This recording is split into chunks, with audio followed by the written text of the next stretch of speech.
Bad decisions and wild animals are a deadly combination.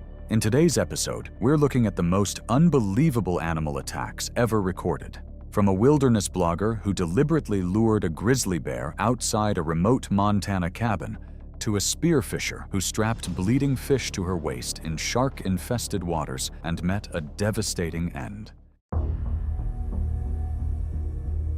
It was the 14th of October 2016, in the remote woodland of northern Montana, where autumn had already stripped the aspens to bare branches and frost crept across the clearing each morning. Regional wildlife managers had posted warnings about unusually aggressive bear activity throughout the area that season. Residents from surrounding properties had reported damaged structures, overturned debris, and escalating encounters for weeks. Rowan Vale, 27, was a wilderness travel content creator from Oregon, whose videos centered on off-grid living, remote landscapes, and what she marketed as authentic encounters with the natural world. Her earlier work had built a modest but loyal following. As her audience grew, pressure from sponsors followed, pushing toward increasingly extreme footage. She had no formal wildlife training, and her understanding of bear behavior came largely from outdoor forums and the kind of confidence built from never being seriously tested. She rented a private cabin in isolated woodland outside any managed park boundary,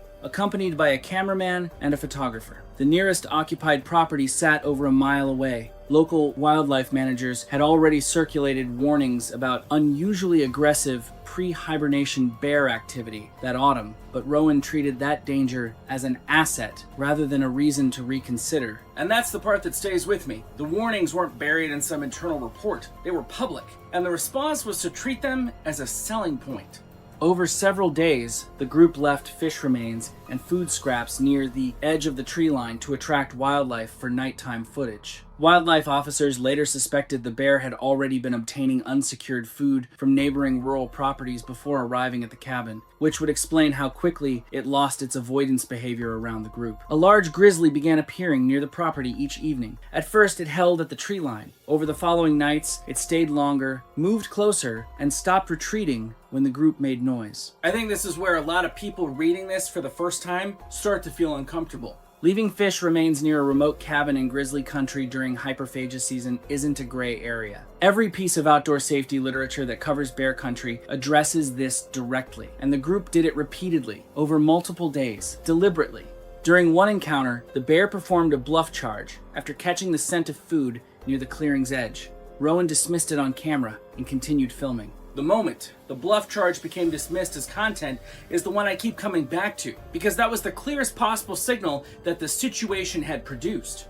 What matters here is what a grizzly bear in late October actually represents biologically. The period known as hyperphagia drives adult grizzlies to consume up to 20,000 calories per day, compelling them to range widely, take risks they would otherwise avoid, and respond aggressively to anything threatening access to a food source. An adult male grizzly at this stage can weigh between 400 and 790 pounds and cover ground at nearly 35 miles per hour. A bear that has stopped retreating from human presence and associates a location with reliable food is no longer exhibiting avoidance behavior. Repeated bluff charges during food conditioning incidents are considered a major escalation warning by wildlife officers. On the final evening, the bear approached the clearing again, moving toward the scraps near the tree line. Rowan closed the distance to continue filming, despite the bear remaining actively engaged with the food source. The bear reacted instantly. The cameraman dropped the equipment and ran. The photographer barricaded herself inside the cabin and contacted emergency services. Due to the remote terrain, responders did not reach the property for several hours.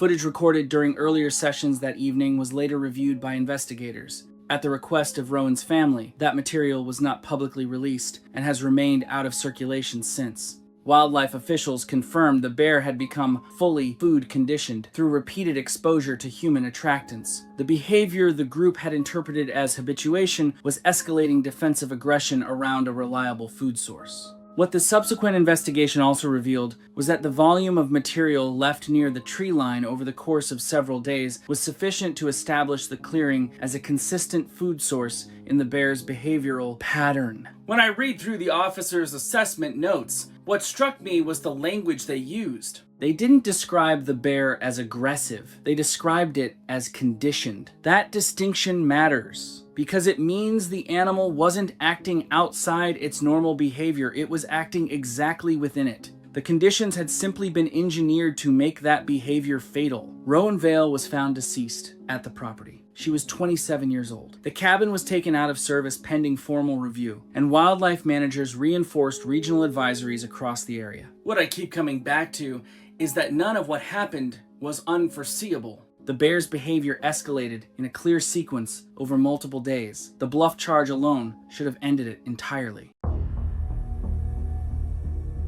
It was January 15th, 2013, and the heavy tropical air of eastern Java hung over a privately operated reptile park on the outskirts of a coastal city. The facility catered to domestic tourists and small international groups, and its main attraction was a dominant male saltwater crocodile measuring over 15 feet in length. Bagaskoro Witaksono was a 44-year-old headkeeper and primary show performer. He had conducted the demonstration hundreds of times over the previous 6 years, developing a routine that balanced showmanship with the practical mechanics of feeding a 1,200-pound predator. He knew the crocodile's rhythms, how long it would rest between lunges, where it preferred to surface, and how close it would come to the platform edge. His confidence around the animal was a product of repetition, and that confidence had made him the park's most reliable draw. The afternoon demonstration drew approximately 40 tourists and local visitors, many of them families with children pressed against the viewing rails above the enclosure. Bagaskoro worked from a raised concrete platform extending over the enclosure pool,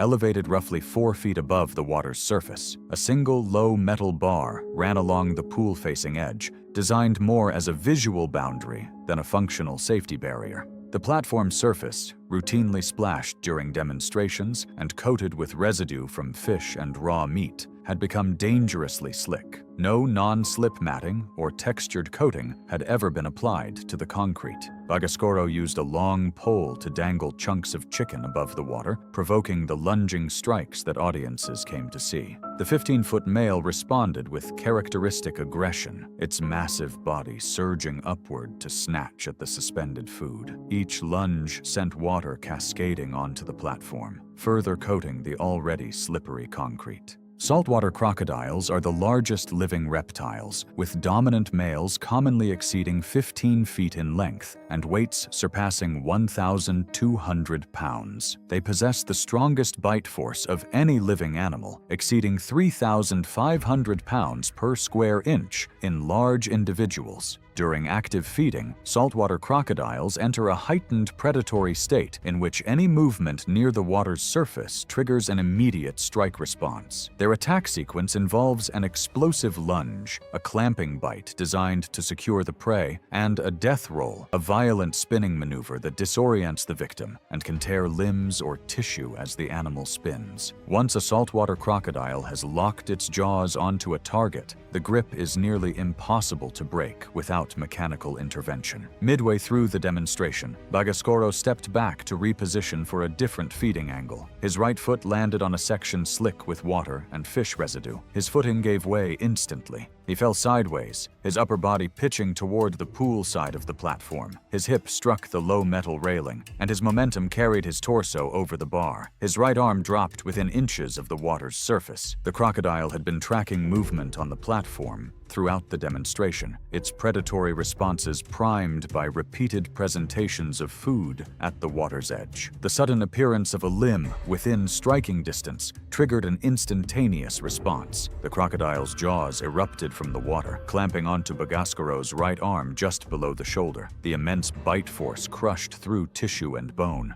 The crocodile wrenched him sideways over the railing and into the pool before dragging him beneath the surface. The animal immediately initiated a death roll, its massive body spinning violently while maintaining its grip.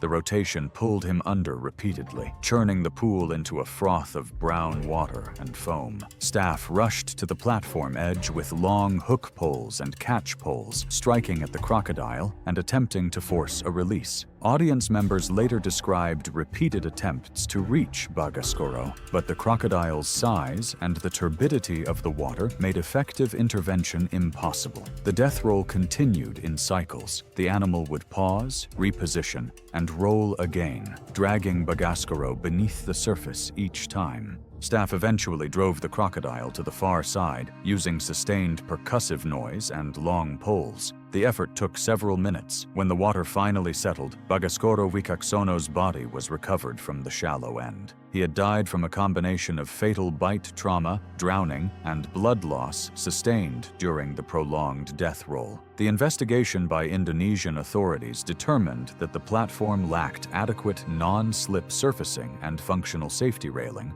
and that the facility had no written emergency protocol for keeper immersion during feeding demonstrations. Multiple audience members had recorded portions of the incident on personal phones and cameras. Indonesian police collected copies of all footage from witnesses as part of their criminal investigation into the park's safety standards. Authorities requested that platforms remove clips uploaded in the hours following the incident. The park's owner, facing criminal charges and civil lawsuits from the victim's family, obtained a court order suppressing remaining visual evidence. No complete footage has surfaced publicly.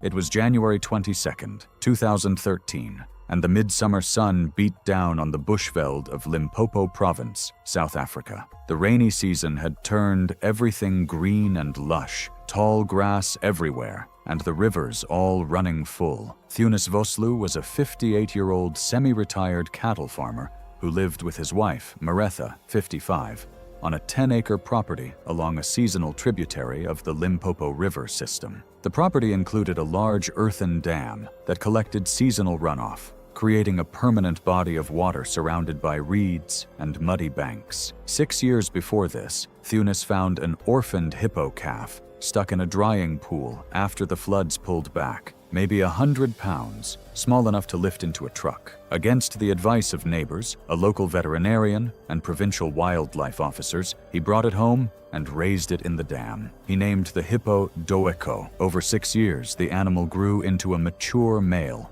weighing approximately 3,500 pounds. Thunis hand-fed it sweet potatoes and fruit every afternoon, without exception. Neighbors and visitors had occasionally seen him sitting beside or leaning against the hippo in shallow water, and a regional newspaper ran a piece where he described Doko as being like a son to him. I've read that newspaper piece 5 or 6 times now, and every reading I understand him a little bit more, which honestly bothers me. 100-pound orphan in the back of a pickup, bottle feeding. Years of having this animal swim over and eat from your hand. Of course it started to feel like love. The problem is that what Thunis experienced as a bond, Doko experienced as a feeding schedule, and the difference was invisible right up until it killed him. Wildlife conservation officers came out at least 3 separate times, and every visit they told him the same thing, that male hippos get territorial and dangerously aggressive once they hit sexual maturity, regardless of how they were raised. Thunis dismissed every warning.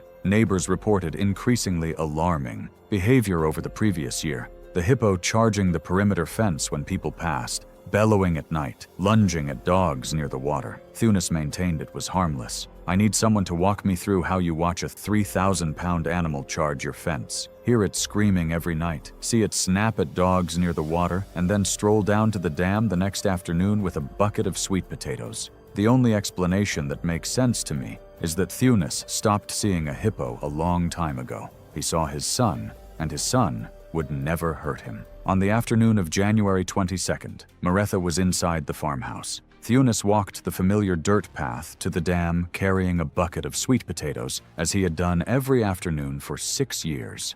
Even though hippos only eat plants, they are one of the most dangerous large animals in Africa, with mature males reaching 3,000 to 4,000 pounds. Once the males hit maturity, they get incredibly territorial and will go after anything they see as a threat. even humans they've known since birth. Their jaws open extraordinarily wide, revealing canine teeth exceeding 16 inches with immense bite force capable of crushing bone. Hippos raised by humans do not domesticate. According to Maretha, she heard a scream from the dam, followed by heavy splashing, and ran straight outside. By the time she reached a vantage point overlooking the water, she could see the hippo in the shallows. Thunis was nearby, motionless. She ran back and called emergency services. Investigators reconstructed the attack from physical evidence and Maretha's account. Thunis had waded into the shallows to feed the hippo, as he had thousands of times. Behavior was consistent with a sudden territorial charge. The bite wounds showed the hippo had clamped down on his upper body with massive force, and scene evidence pointed to repeated attacks consistent with territorial aggression.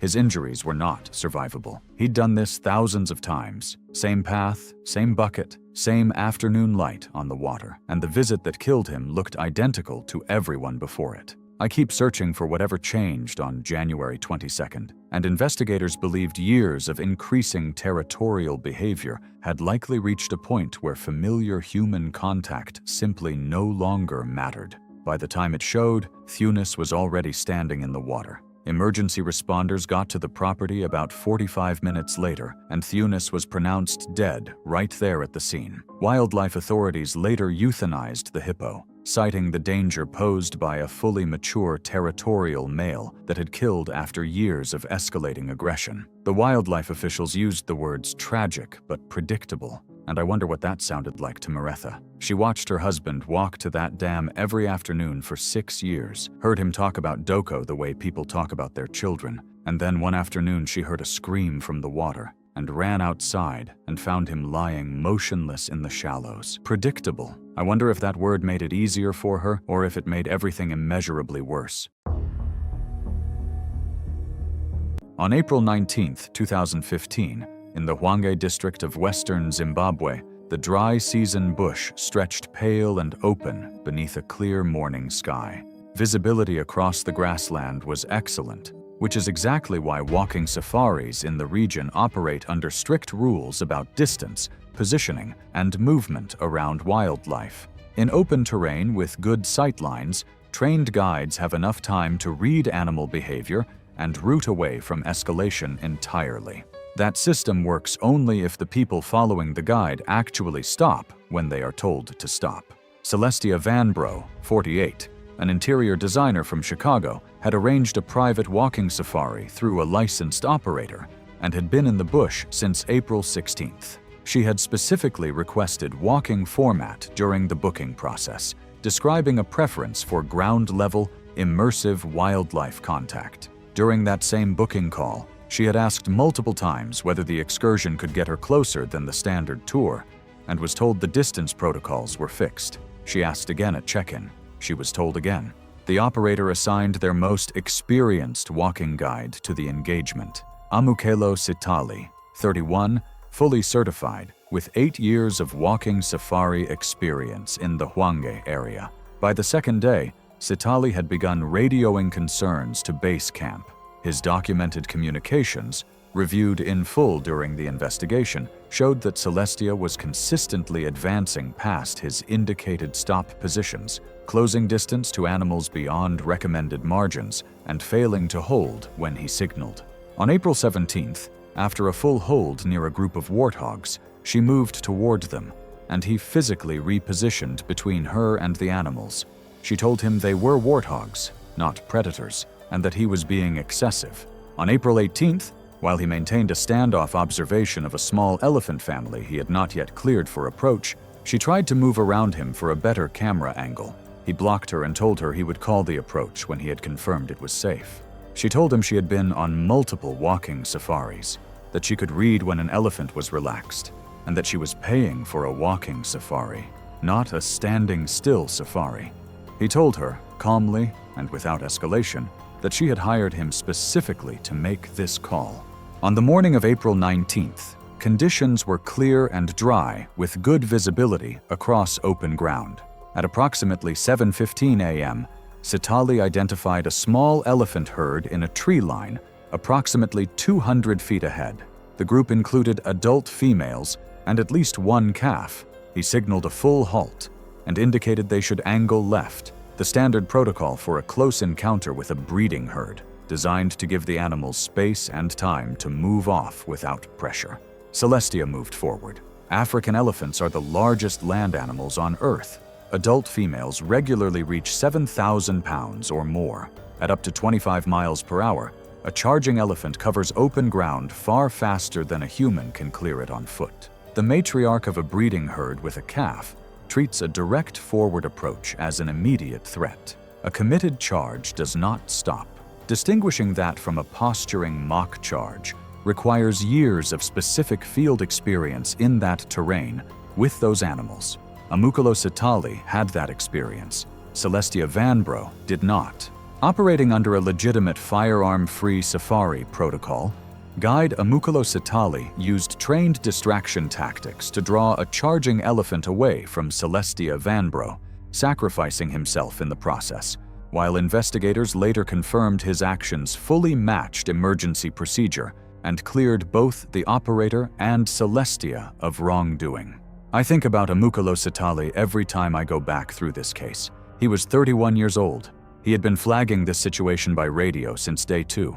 He redirected her over and over, and every time she treated it as temporary, as excessive caution from someone who didn't understand her level of experience.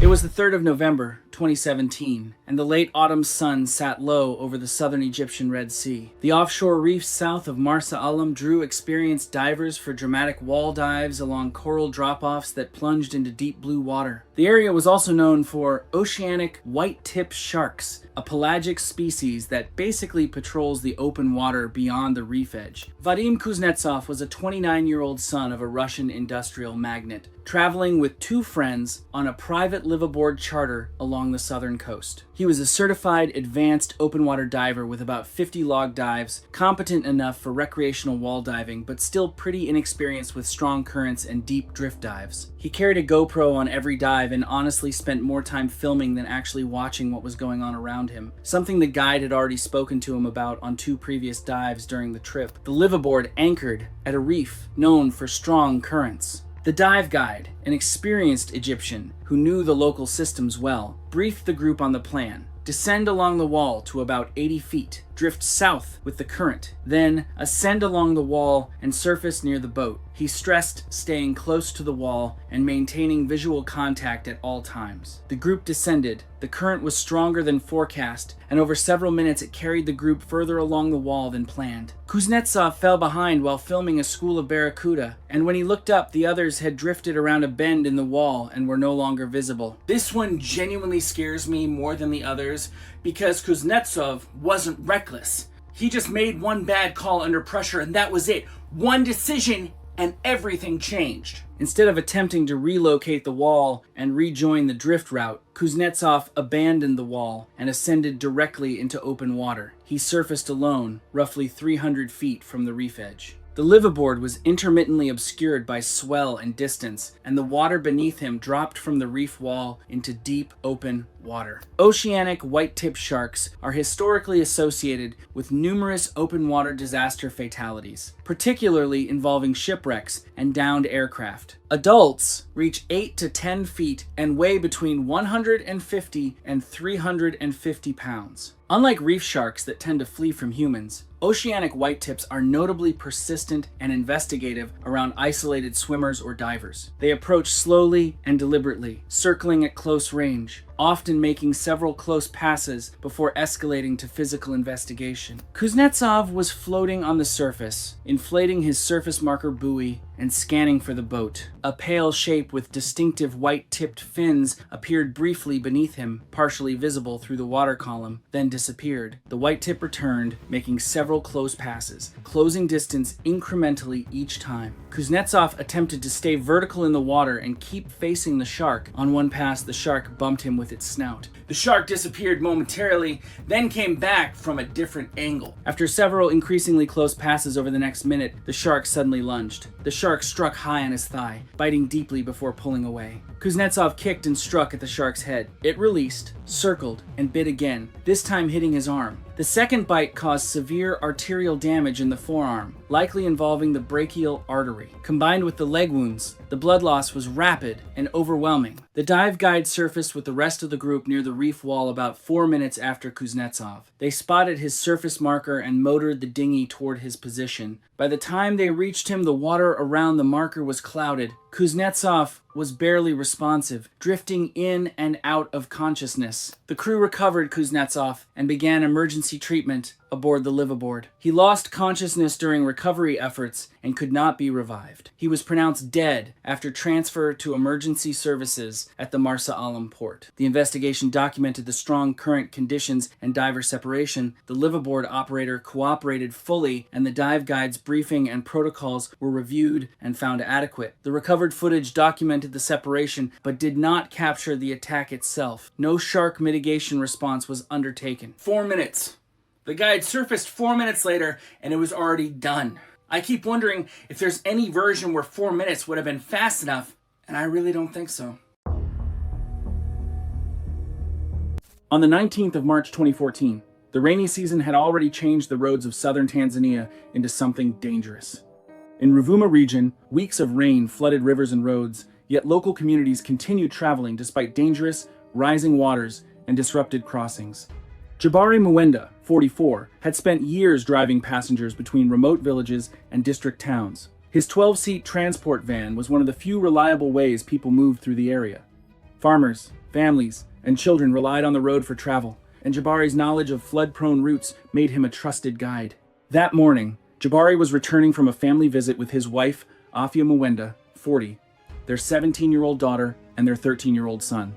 The rain had finally eased, but the rivers were still high. As they drove through the countryside, the tires pushed through wet mud while water dripped from the trees lining the road. Eventually, Jabari approached a ford he had crossed many times before. Water flowed across the road in a wide brown sheet. There were no warning signs, no barriers, and nothing that clearly suggested the crossing had become deadly overnight. From inside the vehicle, the water looked rough, but manageable. Still, something about it felt different. The fast current carried debris across the flooded crossing as Jabari carefully judged the depth, knowing detours were long and turning back could also trap them. After a moment, he carefully drove forward. At first, the crossing seemed stable. Water splashed around the tires as the vehicle crawled ahead. Zola later remembered hearing the engine strain while the current pushed against the sides of the van. Everyone inside had gone quiet. Then the vehicle suddenly jerked. The front tires had slipped into a submerged erosion channel hidden beneath the muddy water. The engine sputtered once, then stalled completely. For a few seconds, nobody moved. Water rushed around the doors while Jabari tried restarting the engine again and again. The van shook slightly as the current pressed against it. Finally, he told Afia to stay inside with the children while he stepped out to inspect the obstruction. I don't think Jabari realized he was stepping into the most dangerous part of the situation. The moment Jabari entered the water, the situation changed. The current pushed hard against his legs as he moved along the side of the vehicle. He reached toward the front tire, trying to feel what had trapped the undercarriage beneath the surface.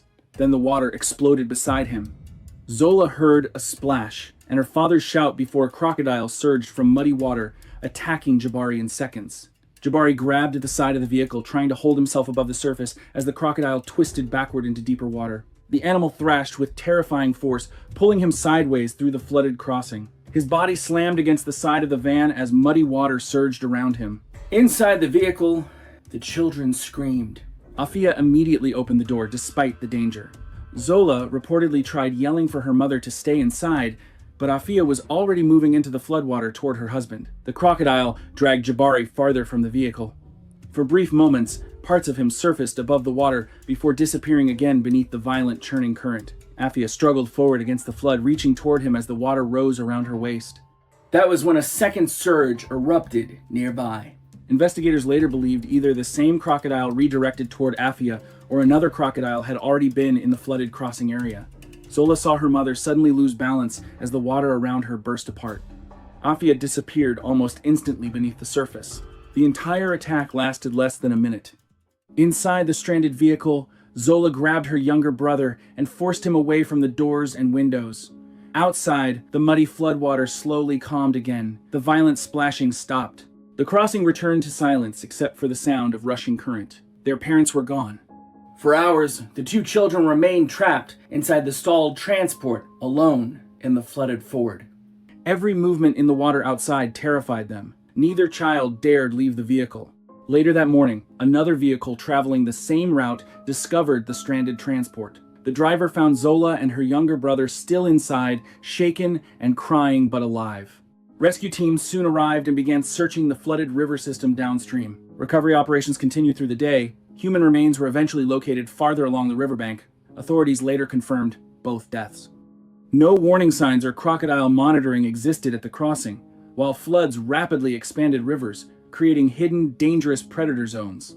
Jabari's decision seemed ordinary and experienced, but a crocodile likely waited beneath floodwater, turning the familiar crossing into a hidden trap.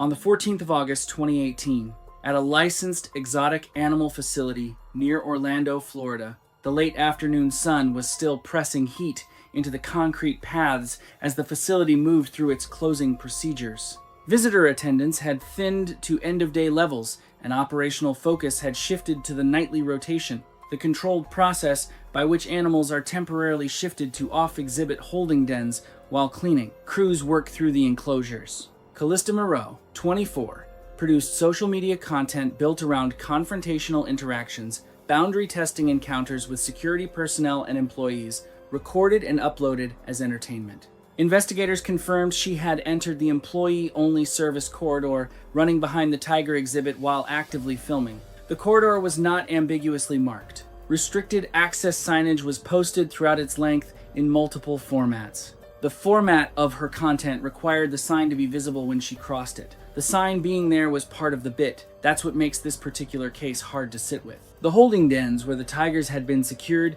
used layered containment. Exterior mesh barriers forming the outer wall of the holding space and interior sliding steel gates separating individual den compartments. A secondary standoff rail ran parallel to the mesh face, approximately 18 inches. Out a low, fixed barrier designed to keep maintenance personnel from making incidental contact with the mesh surface while moving through the corridor. Callista stepped over the standoff rail and pressed herself against the outer mesh to frame her shot. She vocalized toward a Bengal tiger secured in one of the holding sections and struck the mesh surface with her open hand while filming. She did this for an extended period. And the longer someone gets away with reckless behavior, the more invincible they usually start to feel.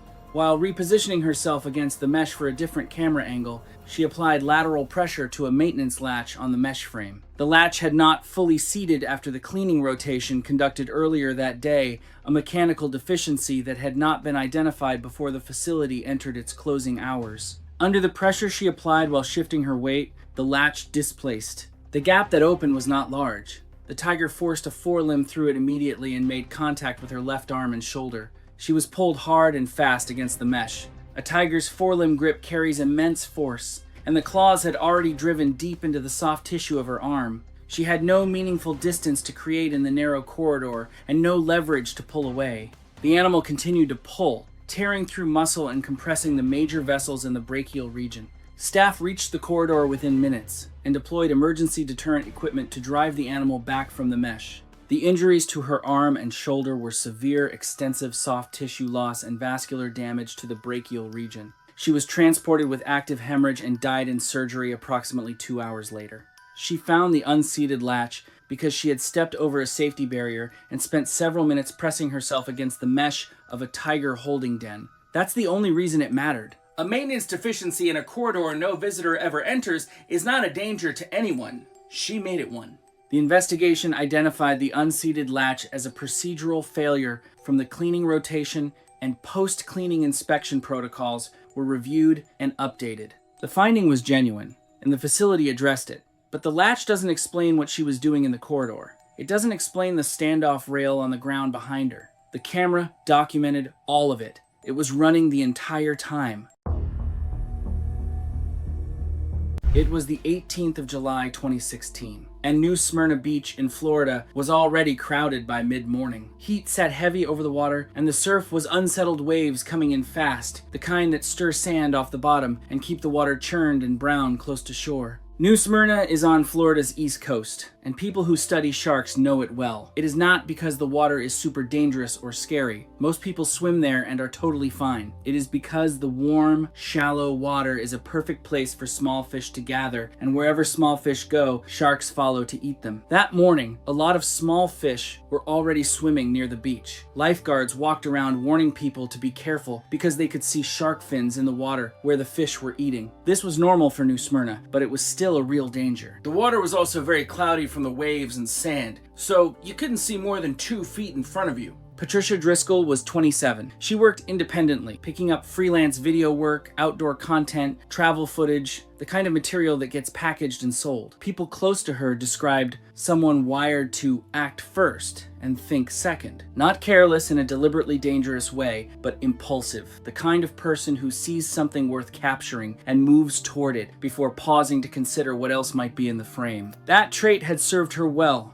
in her line of work. On July 18th, it put her directly in the wrong place. She was at the beach alone that day, phone already in hand, wading out into the water before most people had settled their towels down. By the time she was near the offshore, the surf sat at chest height, approximately 4 feet deep. The water around her was murky and active. Baitfish were breaking the surface in scattered bursts nearby, and the combination of wave movement and feeding activity kept everything around her in a constant, low-grade churn. That's when she spotted a curved dorsal fin cutting through the water ahead of her. Lifeguards had already warned everyone. The smart thing to do, in my opinion, would have been for Patricia to walk back to the beach. Instead, she raised her phone to take a video.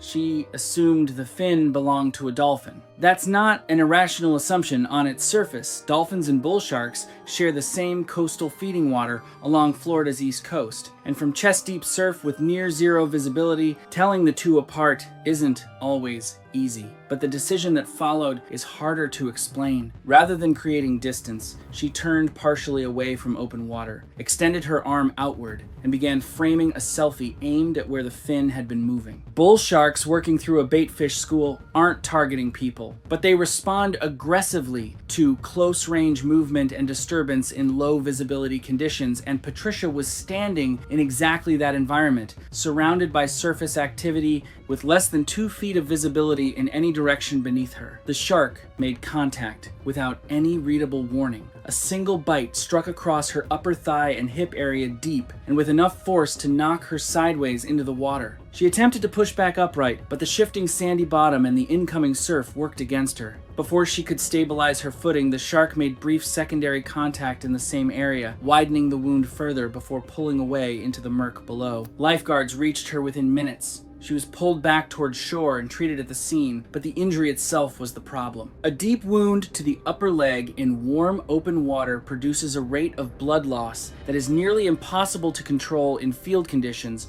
no matter how fast the response is. Patricia became unresponsive within minutes of being pulled from the surf. She was pronounced dead that day. The official findings confirmed the cause of death as a fatal shark bite resulting in severe blood loss.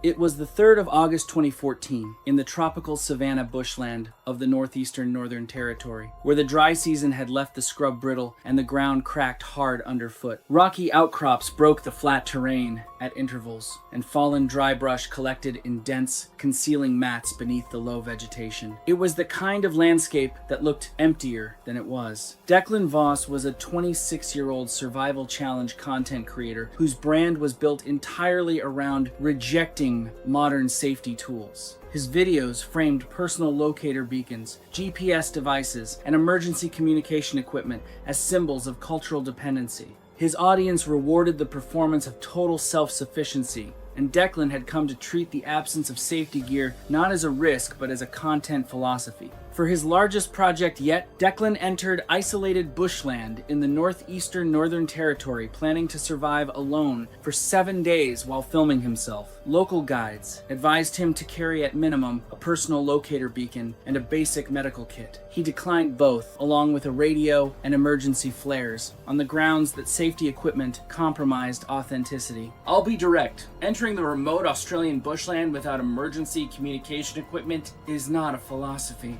It is a documented risk factor that appears consistently in the case files of people who did not come back. There is a point where a philosophy stops being a challenge and starts being a trap you've built for yourself. 3 days in, Declan reached beneath dry brush near a rocky outcrop while collecting firewood. A coastal taipan concealed beneath the vegetation struck his lower leg before retreating into the grass. The coastal taipan is considered one of the most medically dangerous snakes in Australia. Its venom contains a presynaptic neurotoxin called taipoxin that attacks the nervous system, depleting the neuromuscular junctions required for voluntary muscle control. Taipan envenomation can initially appear mild before systemic effects begin within 1 to 3 hours. Without antivenom administered in a clinical setting, death from respiratory failure or cardiovascular collapse is the consistent outcome. The correct first aid response is pressure immobilization firm, continuous bandaging from the bite site up the affected limb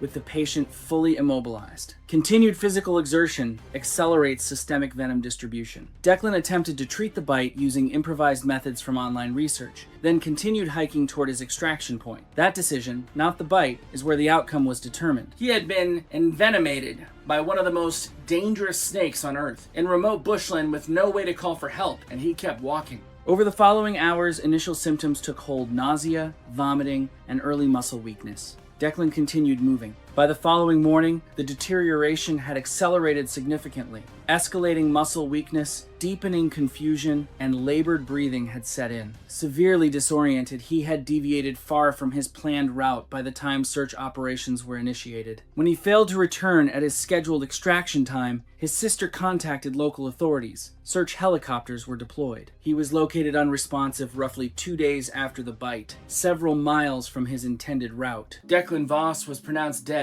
at the scene. Cause of death was documented as acute neurotoxic envenomation, complicated by continued exertion and the complete absence of emergency communication equipment. His camera was recovered during the search operation, and footage was reviewed by investigators as part of the case file. At the explicit request of his family, it was never publicly released. In the months following Declan's death, several Australian wilderness and emergency response organizations issued public statements specifically addressing the survival content genre and the risks associated with entering remote terrain without communication equipment. The statements weren't aimed at outdoor recreation broadly. They were aimed at a specific content model that framed safety gear as a compromise rather than a baseline. Declan's case was referenced directly in at least one of those statements. That doesn't happen often. When it does, it's worth paying attention to, because it means the people who had to search for him across miles of remote bushland over 2 days felt strongly enough about what they saw to say something publicly. Rescue officials stated publicly that a functioning personal locator beacon would have allowed responders to reach him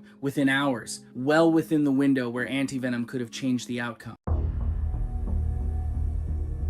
It was July 18th, 2017, and a steady drizzle fell over the grounds of a city-run zoological park in São Paulo State, Brazil. The zoo maintained a small collection of big cats in aging but functional enclosures, and its veterinary unit was equipped with a CCTV system that recorded all procedures. Reinaldo Cerqueira was a 47-year-old senior big cat keeper who had worked with the zoo's lions for over 12 years. His role extended beyond daily care into direct involvement with veterinary procedures, where his familiarity with the animals made him a critical member of the medical team. He had assisted with dozens of sedation-based examinations over his career and was regarded by the veterinary staff as one of the steadiest handlers in the facility. The procedure scheduled for this morning was a routine dental examination on the zoo's oldest male lion, a 16-year-old animal weighing approximately 450 pounds. The veterinary team prepared a tranquilizer dart calibrated to the most recent recorded weight from the last immobilization several months earlier. The dart was delivered from outside the enclosure, striking the lion in the hindquarter. After nearly 15 minutes of observation, the lion remained motionless on the enclosure floor. Multiple reflex checks, including jaw tone, palpebral reflex, and corneal response, showed no reaction, reinforcing the assumption that the lion was fully sedated. The team, led by Reinaldo, entered the enclosure. The dart had not fully discharged the intended dose, leaving a shortfall in the sedative delivered to the animal's system. Compounding this, the lion's current weight exceeded the outdated record used to calculate the dosage. The result was a lion sedated to a level that mimicked full unconsciousness, but sat dangerously close to the threshold of arousal. African lions are apex predators weighing between 330 and 500 pounds, with adult males capable of sudden, partially coordinated movement, even from apparent rest when sedation is incomplete. Their bite force exceeds 650 pounds per square inch, and their retractable claws can inflict deep lacerations with a single swipe. In veterinary settings, incompletely sedated lions represent one of the most dangerous scenarios for zoo staff. The transition from apparent sedation to full alertness can occur within seconds, particularly when physical stimulation triggers an adrenaline surge, pushing the animal out of the sedation plane. Lions under light sedation often appear fully immobile until direct contact provokes a sudden defensive response. Reynaldo assisted beside the veterinarian near the lion's shoulder, stabilizing the animal while the veterinarian worked near the head. The dental examination began and continued for several minutes without indication of any problem.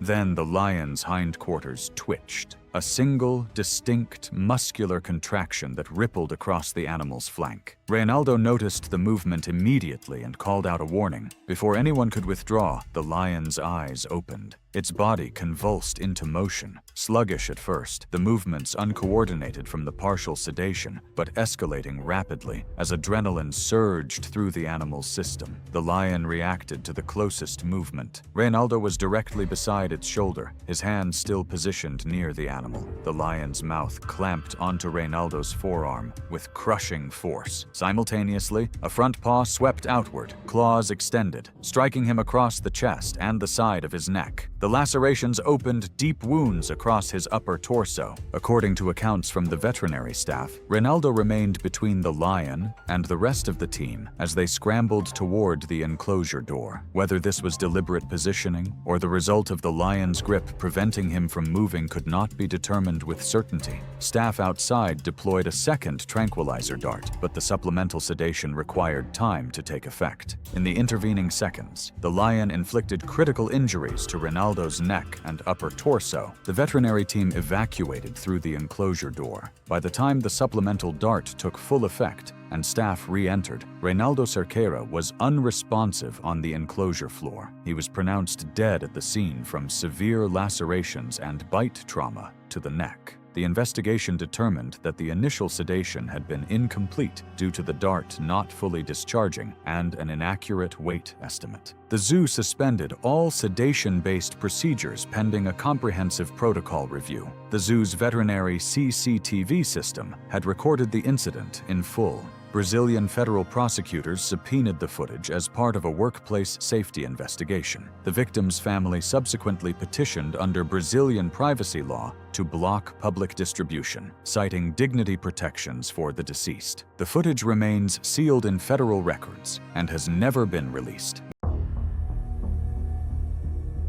It was April 14th, 2014, and the humid air hung motionless over the tidal channels of the Sundarbans, the largest mangrove forest on Earth. Honey season had kicked off, and hundreds of traditional collectors were heading into the forest interior to do what their families had done for as long as anyone could remember. The Sundarbans is home to one of the largest remaining Bengal tiger populations on Earth, and these tigers are responsible for recurring fatal attacks on those who enter their territory each year. Tohurul Kalashi was a 50-year-old traditional honey collector, known locally as a Mawali, from a river village on the forest's edge. Tohurul had been going into the forest every spring for over 25 years, working his way through the tidal channels and the mangrove roots to find wild beehives deep in tiger country. He had survived every season through experience and strict adherence to traditional protections, most notably clay masks worn on the back of the head,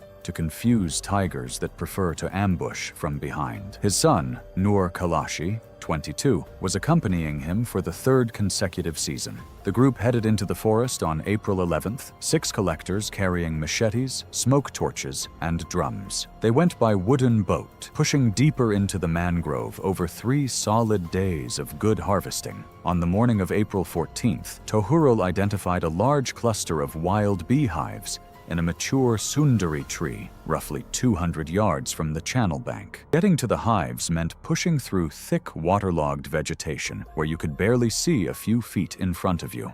Tohurul instructed the group to keep formation and maintain noise, but the hive cluster required him to push ahead alone. He moved approximately 40 yards beyond the group. His clay mask was pushed up on top of his head as he looked upward at the branches. This is the detail that follows me home from this story. 25 years he wore that mask, 25 seasons of it being part of the routine, and then one morning he pushes it up on his forehead to get a better look at a beehive. Whether the mask would have helped is impossible to know, but it had been part of his protection for decades, and in that moment, it wasn't where it needed to be. Bengal tigers in the Sundarbans are known for going after people way more than tigers in other regions, probably because the habitat is so stressed and humans keep pushing further into their space. Tigers are ambush predators that attack from behind, closing distance through dense cover. A tiger's killing bite is usually directed at the neck or throat, causing devastating trauma that can incapacitate prey within seconds. The clay mask tradition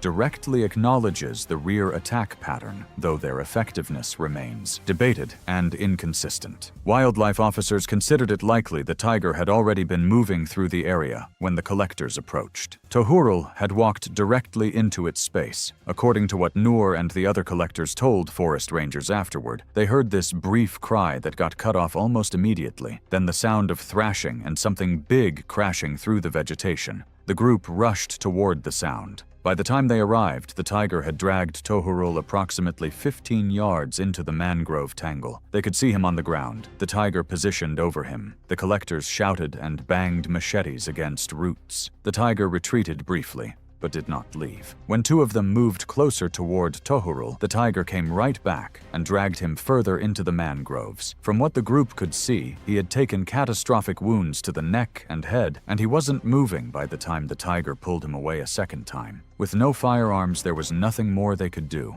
When I try to imagine being one of those 6 men, standing in waist-deep water holding a machete, watching a tiger drag your friend into the roots, something in me just shuts down. They ran at it, they screamed, they banged metal on wood, and the tiger looked at all of them and came back for him anyway. Nothing about having 5 people beside you helps when the animal simply does not care. Noor was 22 years old, and he is going to carry that mourning for the rest of his life. I don't know if he still goes into the forest during honey season. Part of me hopes he found another way to make a living. The collectors retreated to their boat and contacted forest rangers by emergency radio. A recovery team entered the following morning. Tohurul's remains were found roughly 100 yards from where it happened, and evidence indicated the tiger had fed. His death got recorded as one of that season's tiger fatalities in the Sundarbans, and the tiger was never tracked down, which is standard there since they treat any attack inside the mangrove as a known risk. On July 22, 2016, inside Komodo National Park on Komodo Island, Indonesia, the morning heat was already rising off the dry hills by the time guided tours began moving inland from the main dock. Rangers repeated the same instructions to every incoming group. Stay on the marked path, maintain indicated distances from all animals, follow ranger commands immediately. The warnings were unusually strict for a specific reason. Komodo dragons are apex predators operating freely in their own habitat, not animals exhibited at a managed distance behind barriers. Nearly every serious injury recorded inside the park had one consistent factor. A visitor moved closer than they were told to. Blythe Carlo, 51, a retired schoolteacher from Portland, Oregon, had pivoted to travel content creation in her late 40s and built a consistent online audience around destinations she described as genuinely wild and underrepresented. She had visited 4 wildlife facilities across 3 countries in the months prior and had written publicly about handling venomous reptiles at an education center in Southeast Asia. She arrived on Komodo Island with a specific objective, footage that went beyond the standard tourist walk. Before the morning tour departed, Blythe made 4 separate requests for closer and private access beyond the designated path, but each was denied by staff and the senior ranger, who told her the rules were non-negotiable regardless of media credentials or access granted at other facilities. She joined the tour. The assigned guide that morning was Fendi Kurniawan, 28. His pre-walk briefing covered distance protocols, stave signal meanings, and how the animals respond to close-range movement. Blythe took notes and asked questions throughout. Fendi later characterized those questions in his formal report as oriented toward how close the standard walk typically gets to the animals, not toward understanding the safety rationale itself. Within the first 20 minutes, she had drifted off the path twice. Fendi redirected her both times using the stave. She returned each time without argument, and within a few minutes, drifted again. His report noted that she treated each correction as a temporary pause rather than a boundary. Approximately 40 minutes into the walk, the group encountered a large adult male resting in partial shade, roughly 30 feet from the path's edge. Fendi signaled a full stop and positioned the group at the indicated observation distance. The group gathered. Blythe moved forward. Komodo dragons are the largest living lizard species on Earth, reaching up to 10 feet in length and approximately 150 pounds. They are ambush predators. They do not signal extended intent before striking at close range. Their teeth are serrated and recurved, designed to produce lacerating, tearing wounds rather than clean punctures. A significant bite opens a wound that actively resists closure. Fendi was already moving toward her when the dragon transitioned from its resting position. The animal made contact with her lower leg and drove forward, pulling. As Blythe fell, the dragon struck again, reaching the upper thigh before Fendi drove it back with the stave. The second bite tore into the upper leg with significant force, involving arterial structures and producing immediate, severe blood loss.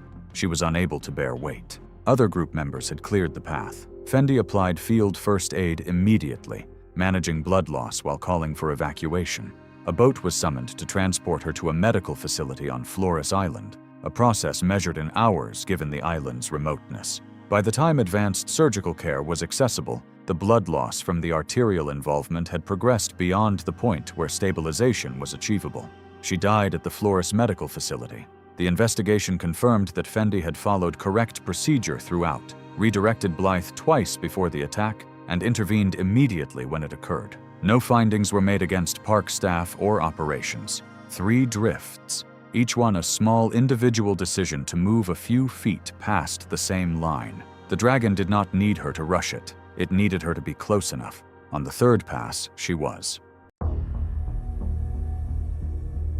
It was the 8th of March 2016, and the South African summer was winding down along the Western Cape coastline. Water temperatures had been climbing for weeks, pulling seasonal baitfish closer to shore and drawing massive concentrations of Cape fur seals to Dyer Island and Geyser Rock. The channel between the islands, known locally as Shark Alley, was at peak activity, with cage dive operators reporting multiple large great whites pretty much every single day. Aldert Malherbe was a 56-year-old South African-born fintech founder who had sold his company and retired to Cape Town. His net worth sat comfortably in the hundreds of millions. He owned a 72-foot motor yacht valued at approximately $5 million, and he'd been cruising the Western Cape coastline regularly for the better part of a decade. Liesl Malherbe, 51, was his wife, a former corporate attorney turned philanthropist and a strong, confident swimmer. The couple basically treated weekend cruises along this stretch of coast as routine, something they'd done dozens of times without giving it much thought. Aldert kept the yacht provisioned and ready to go at the marina in Simonstown, and during a multi-day cruise along the coast, they'd anchored outside the primary hunting corridor near Kleinby in unusually calm sea conditions. Aldert considered it one of the better anchorages on the Western Cape, sheltered enough to lower the hydraulic swim platform and swim off the stern, which is pretty much the whole reason they kept coming back to this particular spot. The water that afternoon was green tinted with moderate surface visibility due to plankton bloom and seal activity, sandy bottom in roughly 30 feet. The yacht's captain, a contracted professional who had worked for the family 3 seasons, advised against swimming. He pointed out they were close to the channel during peak season and that cage dive boats had been reporting large sharks all month, basically saying, "This is genuinely not a good time to be in this water." Aldert waved it off. They'd swum at this anchorage before without incident, and the cage dive boats operated further into the channel. He and Liesl planned to swim off the stern platform and take the tender to the beach for lunch. The couple entered the water from the yacht's swim platform around 2 p.m. The captain and a crew member monitored from the aft deck near the swim platform in case immediate retrieval became necessary. "Honestly, the whole scene just looks so normal," Nice boat, calm water,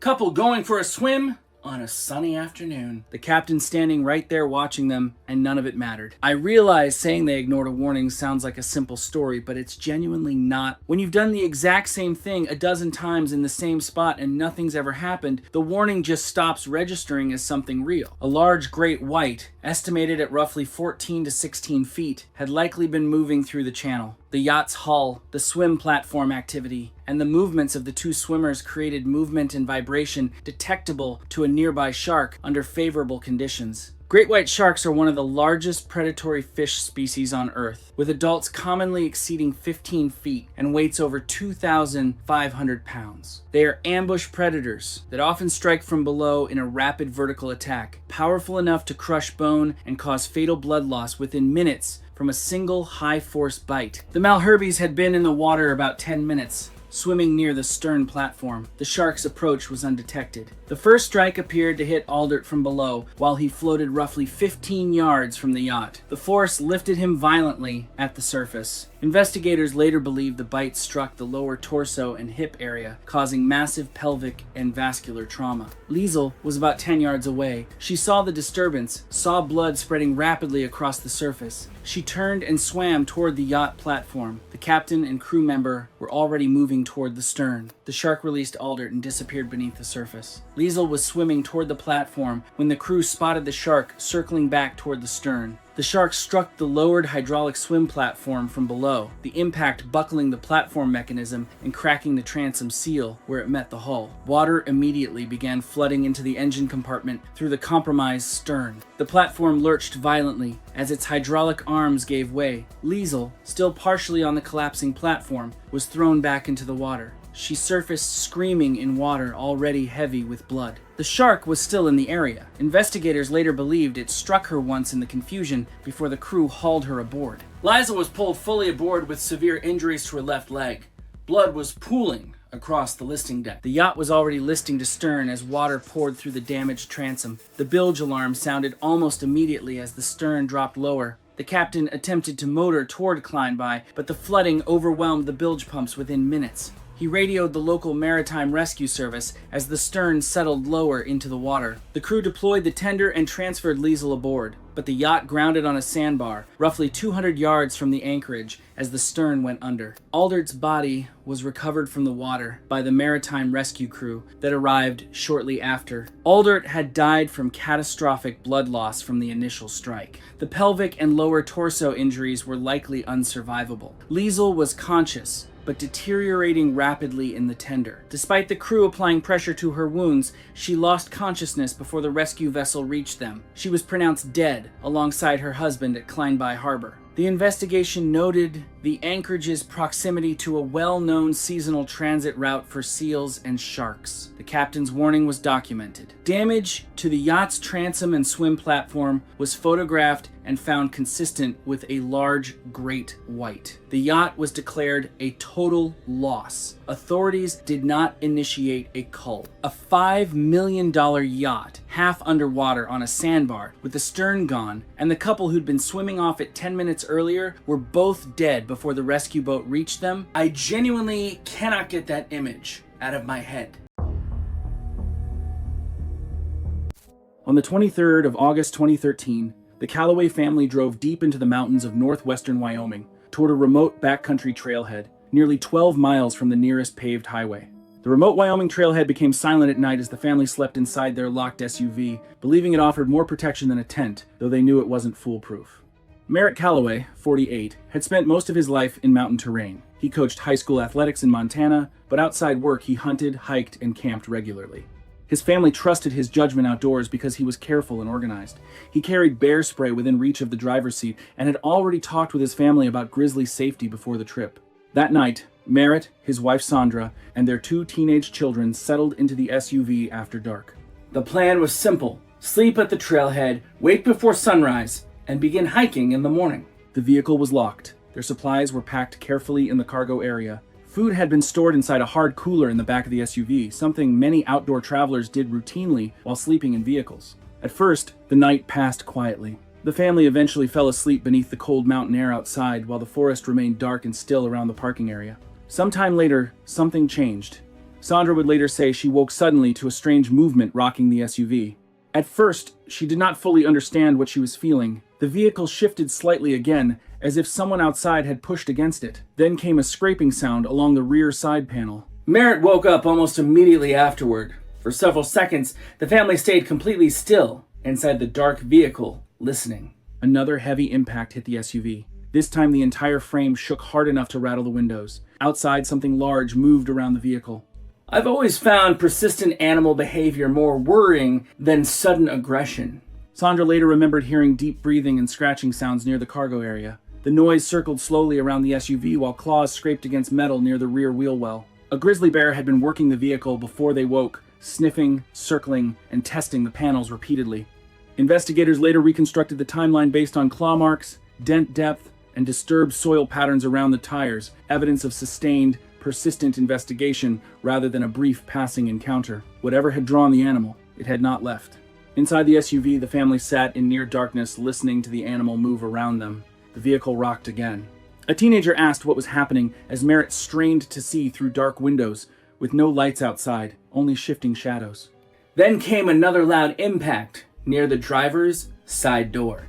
At some point during those moments, Merritt made a decision investigators could never fully explain. He reached for the driver's side handle. The exact reason was never confirmed. In similar cases, investigators note panic, misjudgment of distance, or attempts to deter the animal, but what Merritt believed in those seconds remained unknown. The moment he pushed the door open, the bear was positioned immediately outside it. The movement itself was likely enough: the sudden shift of air, the widening gap, the change in what the animal had been pressing against. The grizzly reacted without hesitation. A massive paw drove through the opening with enormous force before Merritt could pull the door back shut. The impact flung the door wide and threw Merritt sideways across the front seat. What followed happened in a matter of seconds. The bear struck at the open doorway, its head driving through the gap as Merritt tried to push back against it. The confined space offered almost no room to maneuver. He sustained severe injuries to his head and upper body within the first moments of contact, while the vehicle shook from the force of the animal against the frame. Sandra reached across the center console and found the horn. When it blared into the night, the sound cut sharply across the empty trailhead and through the surrounding trees. The horn caused the bear to hesitate and step back briefly from the door. It did not leave immediately. For a short time, it remained near the parking area, moving through the dark around the vehicle before eventually disappearing into the tree line south of the trailhead. Inside the SUV, the family was left in near darkness with Merritt critically injured in the driver's seat. An emergency call was placed from the trailhead, but help was far away. Forest Service responders required roughly 50 minutes to reach the remote location. Merritt Calloway died from his injuries before evacuation could be completed. Investigators concluded food inside the SUV likely drew the grizzly in, while opening the driver's door removed the one barrier that had kept the family protected through the night. Thanks for watching, everyone. If you liked today's video, go ahead and click that like button. Make sure you subscribe. We'll see you next time. On the 18th of July 2014, at an accredited safari park near Houston, Texas, the morning air had already settled into the particular Gulf Coast heat that arrives before the sun is fully up thick, windless, and carrying the smell of damp grass and animal feed from the overnight holding areas. The sky was pale and flat, cloudless in the way that promises no relief later, and the first visitor groups had been moving through the entry gates since before 9 a.m. Chantal Viraud, 33, had arrived at the park that morning without any professional affiliation or media credentials. She was not a wildlife photographer, a journalist, or a content creator with a documented platform. She was a visitor with a phone and what witnesses would later describe as a consistent orientation toward getting herself as close to the subject as the physical environment would allow. Now, there's a certain kind of person who treats every barrier like a suggestion instead of a boundary. Safari parks see them constantly. Most of them leave with a photo. A few don't leave at all. The lion habitat's containment setup was standard for an accredited facility of its type, a system designed around layered distance rather than a single barrier. A waist-high visitor railing ran several feet back from the edge of a dry moat separating the public area from the habitat floor. A painted safety line on the ground in front of the railing marked the closest point a guest was permitted to stand. The distance built into that system was not decorative. It accounted for the drop into the moat, the depth of the trench, and the gap between the moat's far wall and the habitat floor. Chantel crossed the painted line early in the demonstration and leaned over the railing to extend her camera toward the enclosure. A staff member approached and redirected her. She complied, stepped back, and within a few minutes had drifted back to the same position. A second warning was issued, this time more direct. Again, she stepped back. When another visitor told her to stop, she became visibly irritated, but there was no confrontation with staff. She simply waited until attention had moved elsewhere. And honestly, once someone starts treating safety staff like obstacles instead of experts, the situation is already moving in the wrong direction. That pattern, comply fully, let the moment pass, resume, is one I've seen in almost every case like this. It looks like acknowledgement. It isn't. It's a person managing the interval between the behavior they want to do and the moment staff stops watching. While recording herself facing the camera rather than the enclosure, she stepped down onto the lower concrete lip bordering the top edge of the moat. That surface was a narrow, structural ledge not designed for foot traffic, covered in loose, fine gravel that provided no reliable grip under a shifting load. She lost her footing and fell approximately 12 feet into the dry trench below. The fall itself was survivable. She was conscious after impact and began moving and vocalizing almost immediately, and that's what changed everything. That's the brutal part. If this had ended with a broken ankle in the moat, it probably becomes a humiliating story instead of a fatal one. Lions maintained in accredited zoological facilities develop a conditioned relationship to human presence at a consistent distance on the other side of a boundary. That conditioning does not transfer to humans who appear inside the containment zone. A person on the floor of the dry moat, moving erratically and producing high-volume sound at close range, does not register within the same behavioral framework as a guest at a railing 30 feet away. An adult male in the habitat approached. When Chantel began screaming and attempting to scale the opposite retaining wall, the animal's behavior transitioned from investigatory to predatory. He closed the distance in seconds. The initial contact was to her upper body. He seized her by the back of the neck and drove her to the ground with his full weight behind it. She was down and held. He didn't release. Staff deployed auditory deterrence from the moat edge above, and the animal briefly disengaged before returning. Emergency recall alarms had activated immediately, and containment protocols were underway, but the interval between the first contact and extraction was not survivable. She died from traumatic neck injuries before teams could enter the moat. The thing that stays with me about this case is that the fall wasn't the decision. The decision was every moment she waited for staff to look away before going back. The fall was just where that series of decisions ended up. The park's full incident review identified no failures in the physical containment infrastructure. The painted line, the railing, the moat dimensions, the alarm response all performed within design parameters. Staff had issued multiple verbal warnings before the fall occurred, documented by witnesses and on facility surveillance. Every system the park had built to prevent this outcome had been active and functional. Chantel had moved past all of them, one managed interval at a time, until the last one. It was the 12th of June 2015, and the shoreline along Gulf Shores, Alabama, was holding the kind of late afternoon heat that pulls people out toward the surf rather than away from it. The beach was full of people fishing that day. They stood in the shallow water, reeled in small fish, and talked quietly. Everything felt calm and easy. Because it was so peaceful, nobody expected what happened next. When something goes wrong in a place that quiet, it happens so fast you can barely believe it. Brent Vance was 41. He had a steady job back home that kept him on a regular weekday schedule, and shoreline fishing was the thing he saved his weekends for. People who knew him described someone proud of his skill on the water, not loud about it, but quietly competitive. He used heavier tackle than most of the guys around him, and he liked landing fish other people couldn't. His friends said he was the kind of fisherman who would stand in one spot for hours if it meant winning a fight with whatever was on the other end of his line. Late in the afternoon, Brent hooked something big. Whatever it was started thrashing hard out past the break, and from the way the rod was bending, it was clear this was not an average catch. His friends nearby saw the same thing. They could see turbulence farther out water moving in a way that didn't match the chop around it. More than one of them told him to cut the line. He didn't. To keep tension on the line, he stepped from 3 feet of water into a deeper 5 to 6 foot section near the Gulf Shores drop-off. A few steps there can put you off the shelf and unable to brace against a strong pull. The hooked fish kept bleeding as it fought, leaving a visible trail in the water, the kind that carries. A tiger shark moving along that drop-off would not have needed any introduction to that scene. A wounded, thrashing fish bleeding in warm coastal water is one of the clearest signals in the ocean. Tiger sharks are opportunistic by nature, and that part of the Gulf is a known corridor for them during the summer months. According to friends watching from the beach, the shark came in from deeper water and took the hooked fish in a single hard pull. The rod jerked forward so violently that Brent was pulled off balance immediately. He didn't let go. I fish, but I'm not as good as him. Still, I know how it feels when a big fish pulls on the line. To be honest, I think I would have held on too. That is the scariest part of the story for me.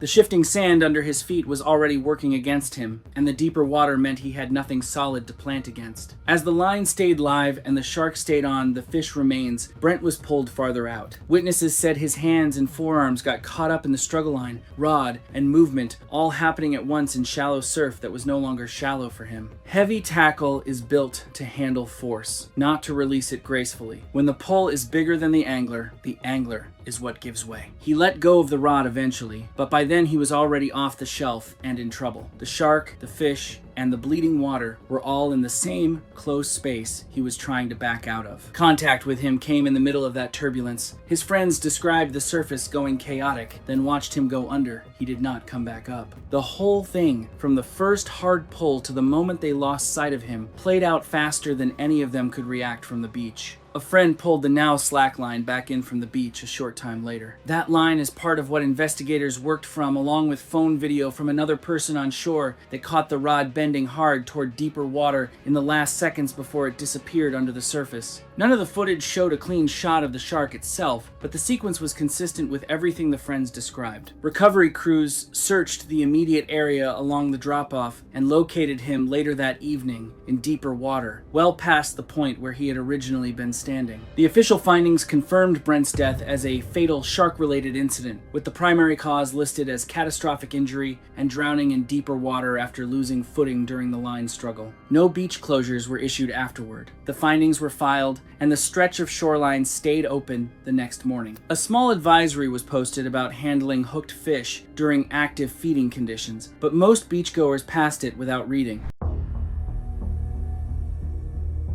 It was the 28th of January 2018 on a private rural property in the high desert outside Las Vegas, Nevada, where the air was cold at night and warming fast by mid-morning. The land was flat, isolated, and well off the nearest public road. The property operated as an unlicensed exotic animal holding site used informally by a private collector network to stage animals during transfers. An existing enclosure currently held a subadult male African lion recently moved through that same network. Luca Serrano, 22, built his online presence around luxury goods, exotic vehicles, and high-risk stunts framed as personal courage. His engagement numbers had dropped noticeably in the months prior, and he had become preoccupied with a content format he had watched perform well influencers posing alongside large predators. Through private collector channels, he arranged access to the property and arrived with a videographer and a personal assistant. I've come across this pattern before.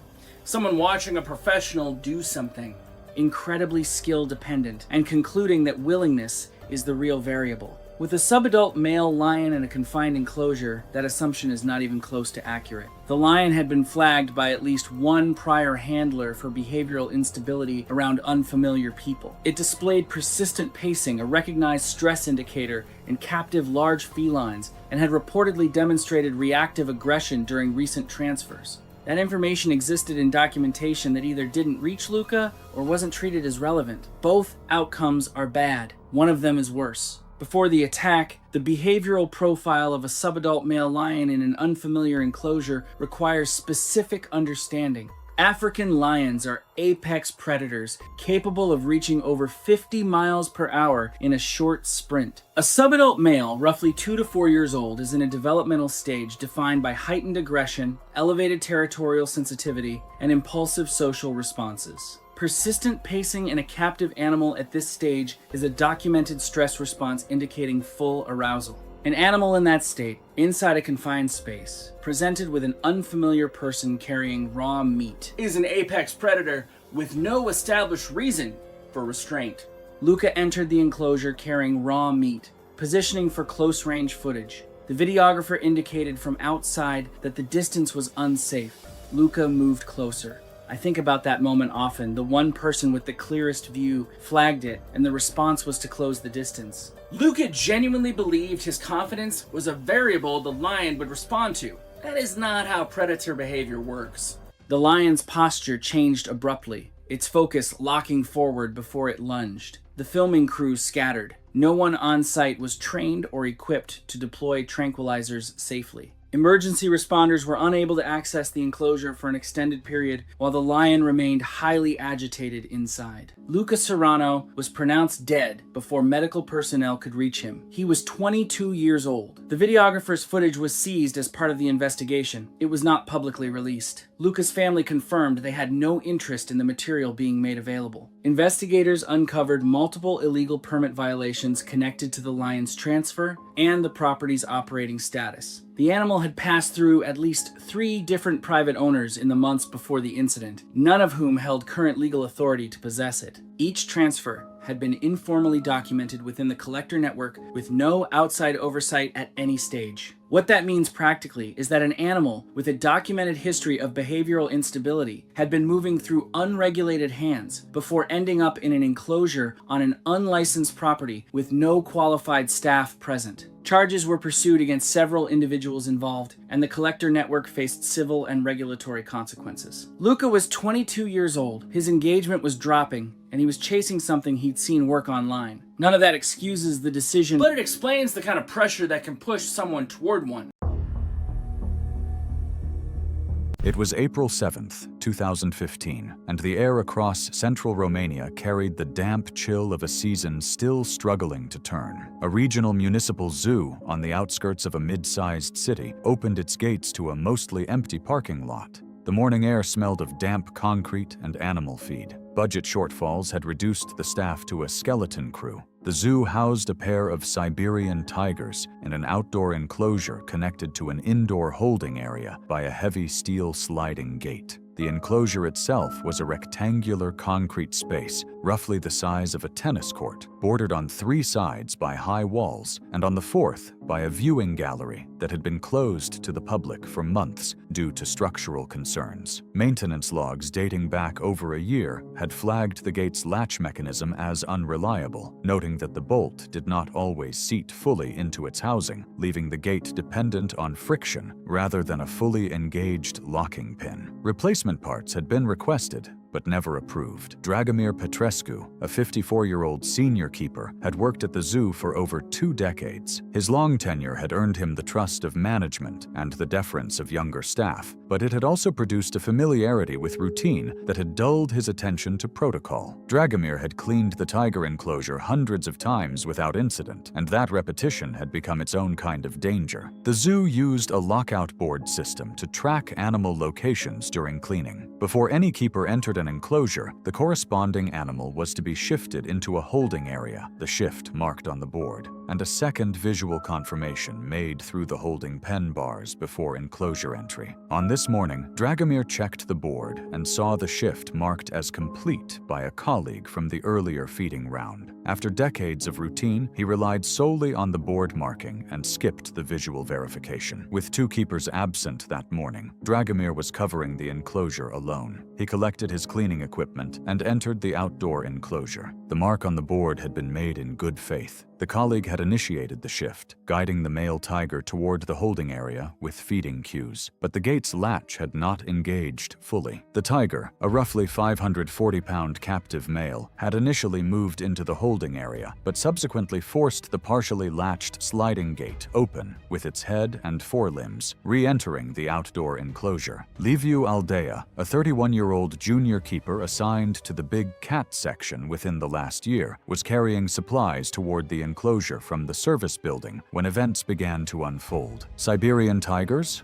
also known as Amur tigers, are the largest living cat species, with captive males commonly weighing between 400 and 660 pounds. They are ambush predators that strike from behind, targeting the neck and base of the skull to compress the throat or damage the cervical vertebrae. Their bite force can exceed 900 pounds per square inch. In captive settings, tigers retain all predatory instincts regardless of years of human contact, and attacks on keepers are almost always triggered by proximity in enclosed spaces where the animal's ambush instincts activate. The tiger had re-entered the enclosure silently, moving along the concrete wall on the far side. Dragomir, facing away while hosing down the floor, did not see the animal. Based on the scene reconstruction conducted by investigators, the tiger closed the distance rapidly and struck from behind, the full weight of the animal hitting Dragomir in the upper back and knocking him violently to the concrete floor. The tiger's jaws clamped around the back of his neck, maintaining a crushing bite while attempting to drag him across the concrete, compressing the carotid arteries and trachea, while the canines penetrated deep into the neck musculature, causing catastrophic trauma and rapid loss of consciousness. Liviu reached the perimeter fence moments later and saw the attack in progress. He triggered the emergency alert system and shouted towards the service building. Staff began arriving within roughly a minute. The combined commotion from vehicles, air horns, and shouting eventually pushed the tiger toward the holding area, where it was secured, but the damage had already been done. Dragomir lay motionless on the enclosure floor. Emergency medical services were called immediately, but the zoo's location outside the city center meant a response delay of approximately 20 minutes. Dragomir Petrescu was pronounced dead at the scene. He had survived 23 years working alongside some of the most dangerous predators on Earth. The investigation by local prosecutors and workplace safety authorities determined that the gate latch mechanism had failed to engage properly, and that the zoo's lockout verification protocol had not been followed with adequate rigor. The facility was cited for multiple safety violations. The zoo's internal CCTV system had captured the enclosure from a fixed overhead angle. Local prosecutors seized the footage as primary evidence in the workplace negligence investigation. The footage was retained as evidence during ongoing legal proceedings and has not surfaced publicly.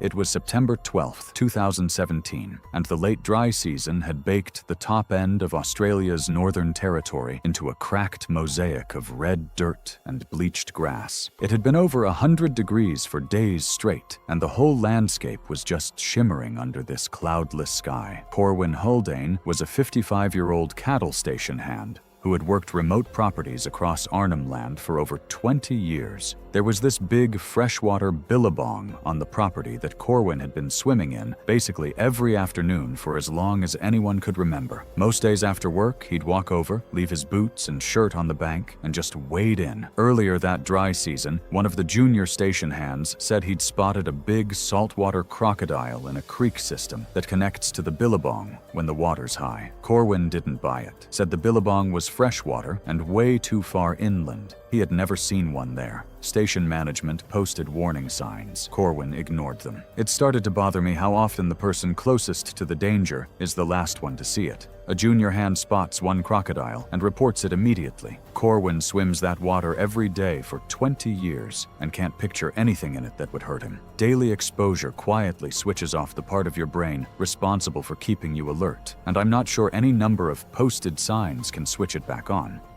By September, the billabong had shrunk to about half its normal size, and the creek had dried up months earlier, meaning large animals that entered during the wet season could have become isolated in a much smaller and murkier body of water. On the afternoon of September 12th, it was 104 degrees. Corwin walked to the billabong alone. Saltwater crocodiles are the largest living reptiles on Earth, with males in the Northern Territory regularly exceeding 15 feet and over 1,000 pounds. These things can sit completely still for hours under murky water, and when the dry season hits, they end up moving inland through creek systems and getting stuck in freshwater billabongs that people assume are safe. A concealed crocodile can launch with explosive speed, giving prey almost no time to react. No witnesses were present. The entire sequence was reconstructed by police and wildlife investigators from scene evidence. Corwin's boots and shirt were found on the bank at his usual entry point. Drag marks indicated he had waded to waist depth, and investigators determined the crocodile attacked in shallow water consistent with an ambush from concealment. Disturbed mud and torn vegetation pointed to a violent struggle before drag marks led into the deepest section. The boots are what I keep seeing, lined up neatly on the mud like he'd left them at his front door. He set them down, walked into the water, and those boots were still sitting there when the search party showed up at dusk. There's something about the way a dead man's belongings just stay exactly where he put them that I wasn't prepared for. When Corwin didn't come back by evening, the other station workers drove out to the billabong and found his stuff, plus the drag marks going into the water. A recovery operation over the following days located partial remains. The crocodile was trapped and destroyed, measuring 16 feet, 4 inches. When I read that measurement, I tried to picture something 16 feet long stretched across my apartment, and it wouldn't fit wall to wall. That animal lived in the billabong for months, while Corwin waded past it afternoon after afternoon, and whether the crocodile had avoided him previously or simply never had the opportunity, I genuinely don't know which answer is worse. The Northern Territory government referenced the incident in safety campaigns about inland crocodile movement during the dry season, stressing that any water connected to tidal systems, even seasonally, should be treated as potential crocodile habitat year-round. On September 14, 2015, near the Okavango Delta in northern Botswana, the water moved quietly through the reeds just before sunrise.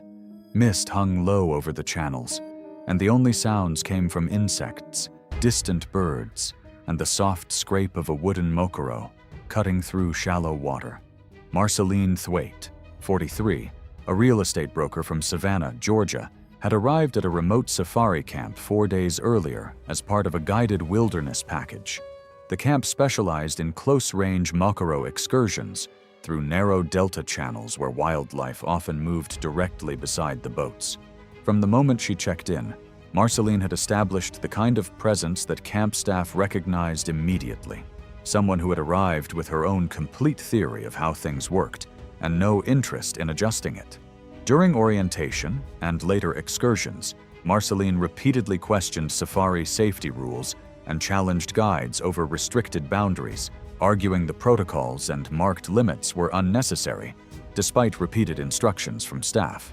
That evening, she approached the waterline after dark with her camera.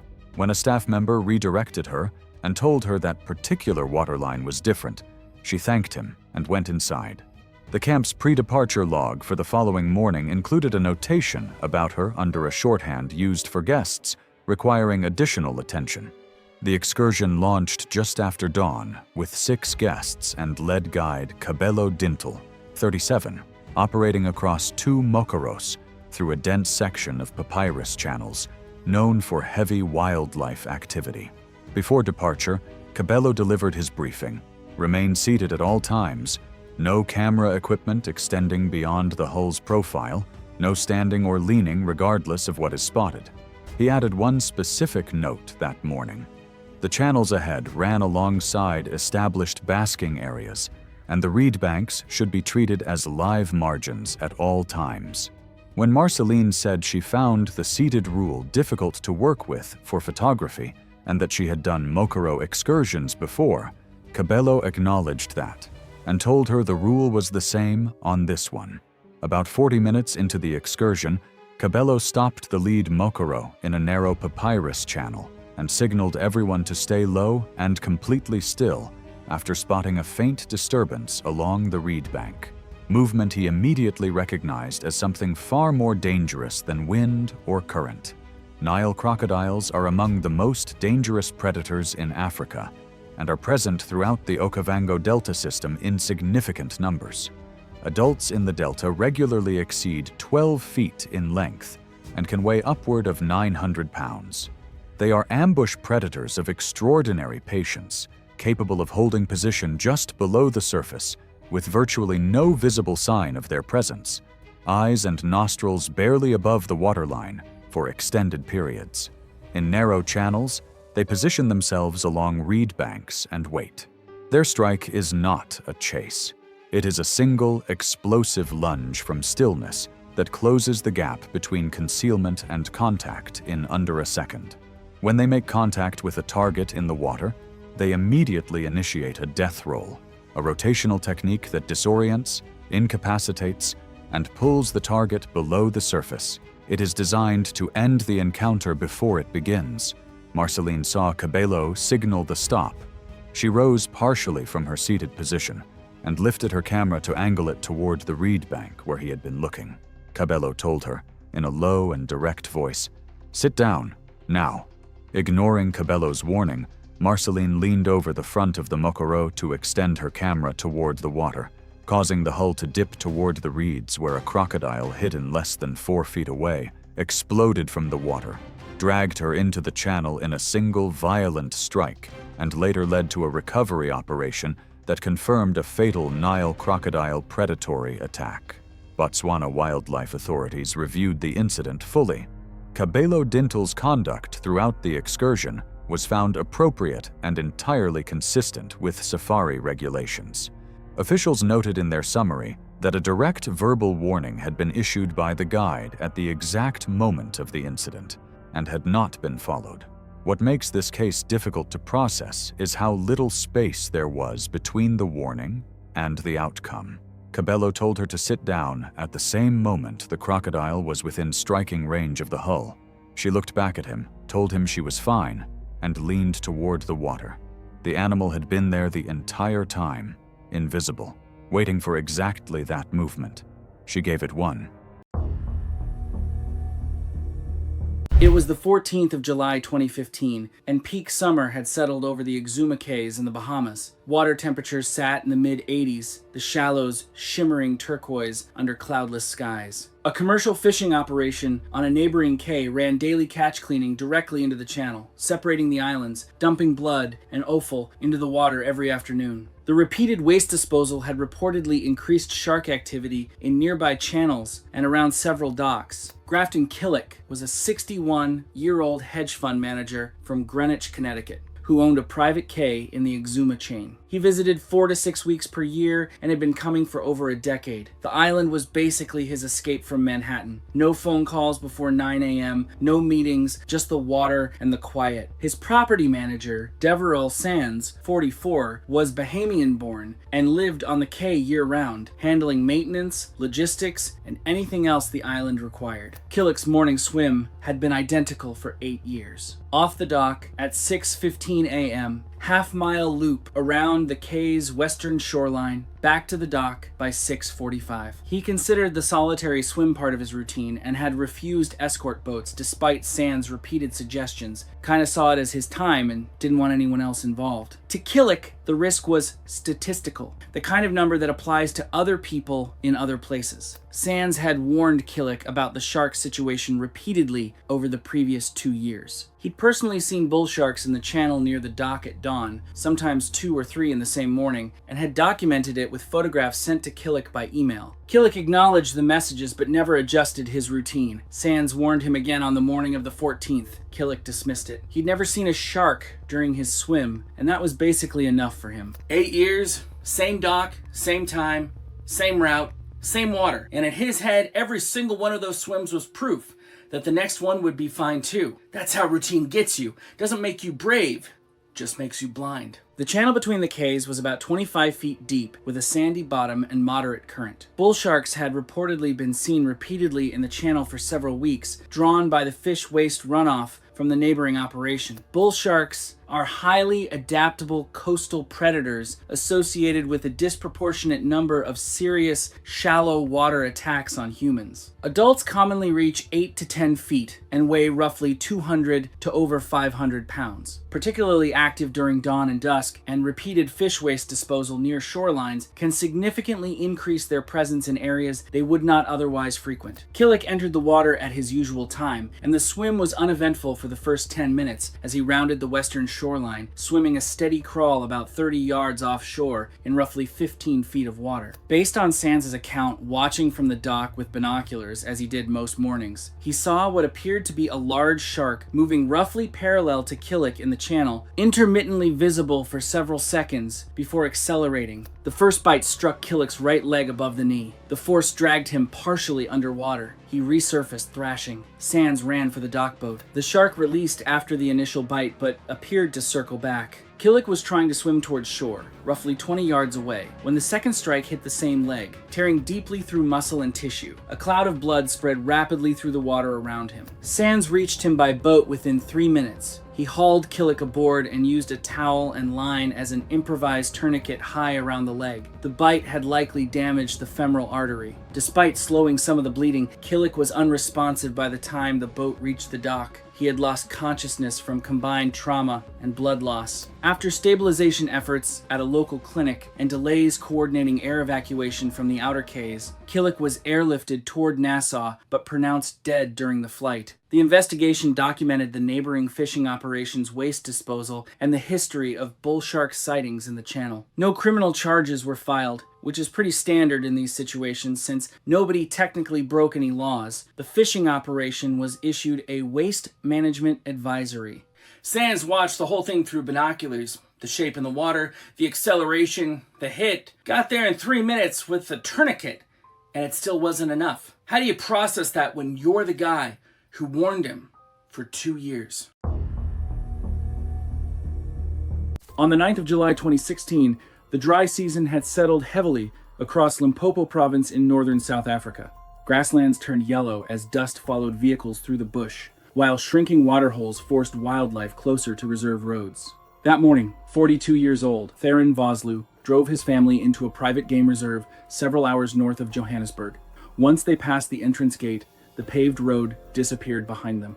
The route narrowed into a rough dirt track surrounded by thorn trees and dry scrub. Mobile signal faded quickly until there was nothing left except wilderness. Theron was not new to places like this. For over a decade, the Pretoria wildlife photographer had captured elephants, giraffes, and predators across multiple reserves, growing so familiar with the bush that danger had begun to feel routine.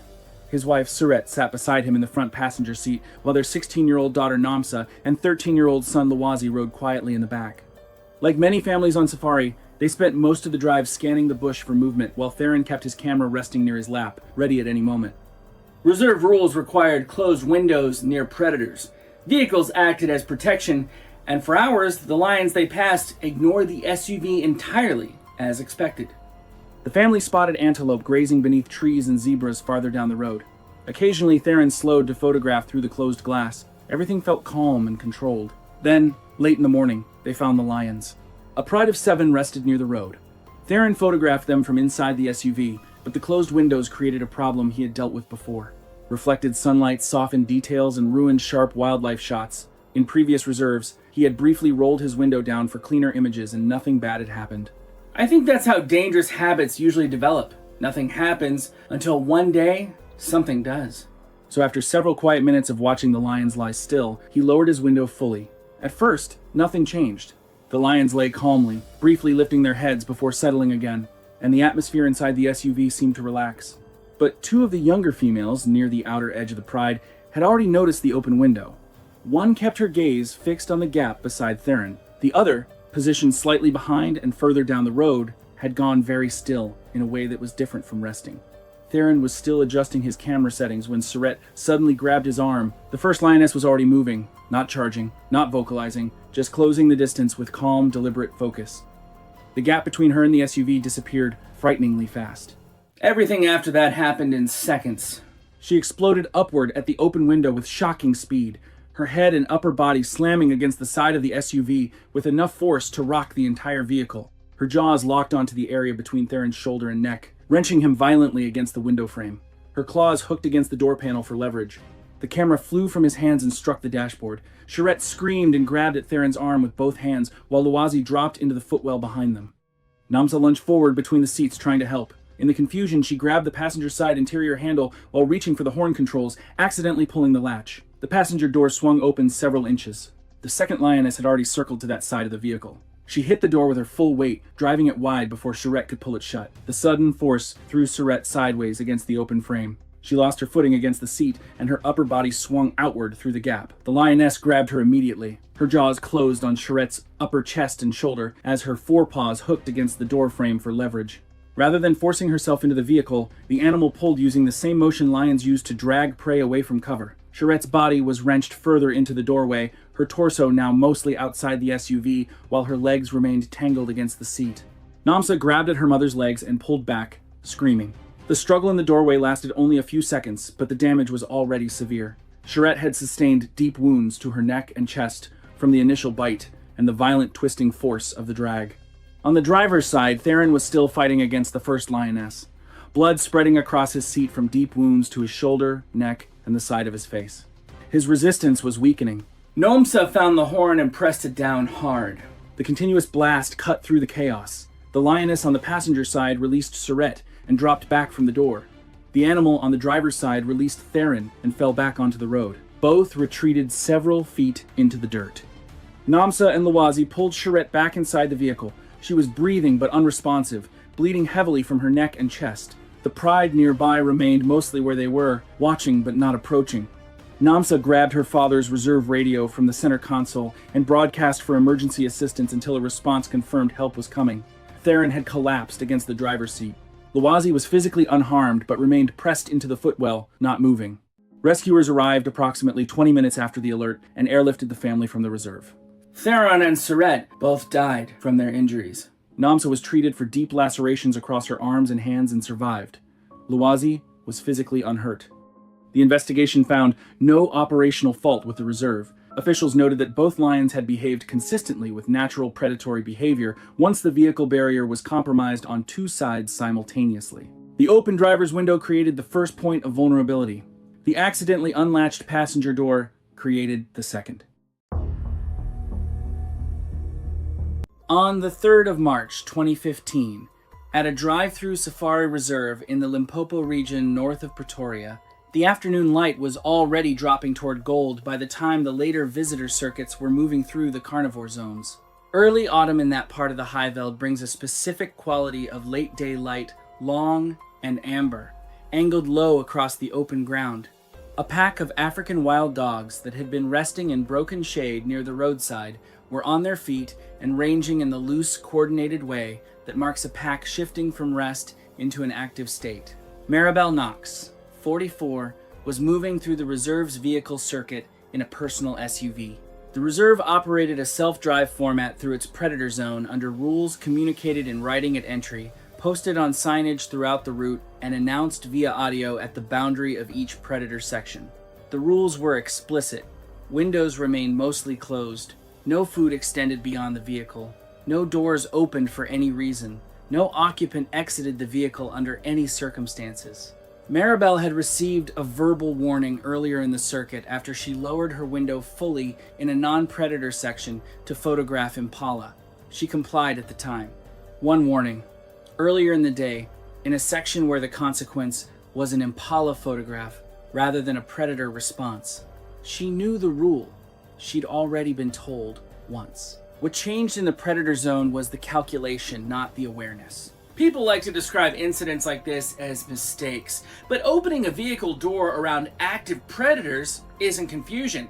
It's gambling that the rules are overly cautious. Her vehicle came to a stop near the resting pack. Witnesses in a following vehicle reported what happened next.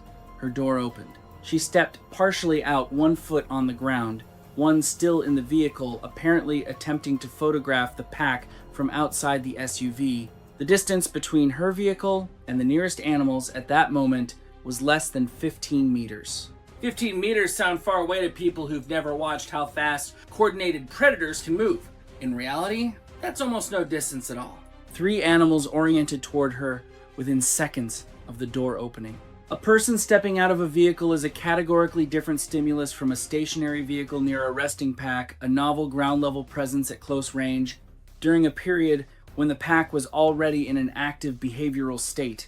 She attempted to re-enter the vehicle, but the door had swung wide, and she had no clear grip on it from outside.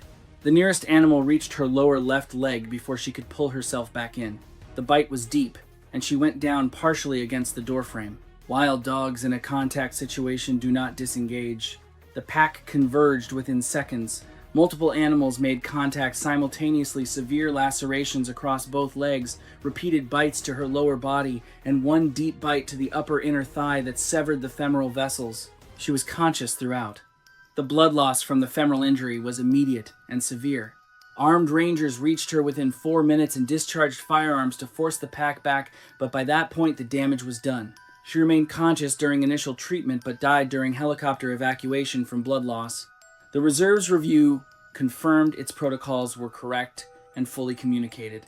Everything the reserve had built to prevent this outcome assumed the door stayed closed.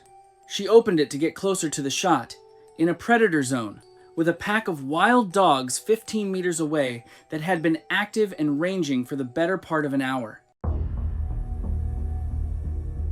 It was the 9th of August, 2015, and the Outer Banks of North Carolina was settling into that particular stretch of evening where the heat loosens and the light flattens. Wind had picked up slightly, and small baitfish were breaking the surface in scattered clusters near the shoreline, the kind of low-key feeding activity that's easy to miss if you're not paying attention. The Outer Banks in late summer draws groups of younger people who tend to stay well past the afternoon. By early evening, the main beach crowd had thinned, but clusters of people remained along the water's edge. Cora Kendrick was 22 years old. She was spending her summer break at the beach with friends before heading back to college. Her friends said she always accepted a challenge without thinking, not because she was arrogant, but just out of habit. She was the type of person to say yes before you even finished asking the question. She hated hesitation and didn't want anyone to see her as scared. People loved her for that energy, and it always kept her leading the way in whatever the group did next. I've had friends like Cora, the ones who jump in first, whether it's a road trip or a dare. Sometimes it's fun, sometimes it's risky. As the light continued to fade, the group gathered near the shoreline. At some point, someone suggested swimming out to a sandbar visible roughly 40 yards offshore. The idea moved through the group as those things do, half dare, half low-stakes contest. When it reached Cora, she was already moving toward the water. Honestly, if someone in my group had suggested swimming to a sandbar at that hour,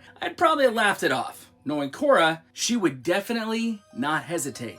Stayed closer to shore. People on nearby towels watched her heading out and then lost interest almost immediately. From the beach, it still looked harmless, just another person swimming farther than everyone else. Cora pushed outward through the surf as the sky continued to dim. By the time she reached the deeper section near the sandbar, the water sat at roughly 5 feet deep chest height. She was approximately 40 yards from her friends, treading water and calling back toward them. The bait fish were still active nearby, and the wind-driven churn and incoming wave movement created consistent surface disturbance all around her. In those conditions, Cora's silhouette would have been increasingly difficult to track from the beach. Bull sharks along the Outer Banks coastal waters are most active during warmer months, and low light conditions reduce surface contrast in ways that draw them closer to disturbances they would otherwise approach more cautiously. Someone treading water at that depth, with bait fish nearby and uneven splashing from wind chop all around them, produces exactly the kind of signal a bull shark will move toward. The shark approached from below and behind, consistent with how bull sharks move through disturbed, low visibility water. There was no readable surface warning before contact. The initial strike happened fast and low, and witnesses saw her drop under briefly before coming back up.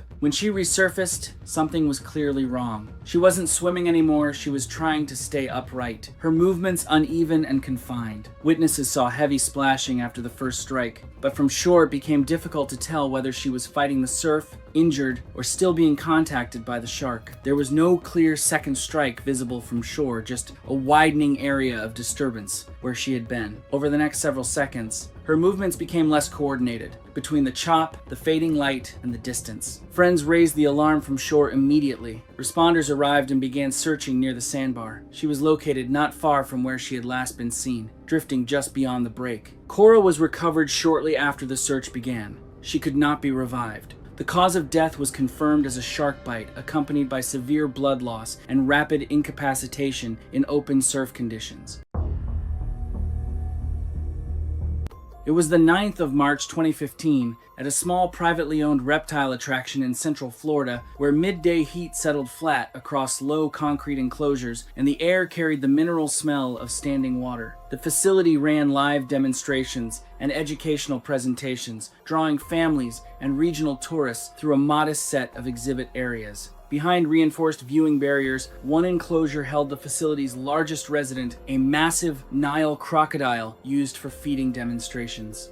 Nolan Pike, 24, was a prank format content creator whose entire model was built around confrontation, rule violations, and filmed consequences. His audience rewarded him for provoking staff, ignoring restrictions, and engineering situations that put him somewhere he wasn't supposed to be. He visited the facility alongside a cameraman and a friend. Throughout the visit, Nolan openly mocked the trained handlers and joked that the crocodile appeared fake due to its prolonged stillness. That detail bothers me more than almost anything else in this story. Those handlers know that animal through every feeding and every behavioral shift. Nolan had been in the building for an hour and decided they were the ones who didn't understand it. Staff were occupied preparing a nearby feeding demonstration, and a maintenance access gate adjacent to the viewing platform was left unsecured. Nolan saw it. The decision he made in that moment is exactly the kind of decision that prank content rewards.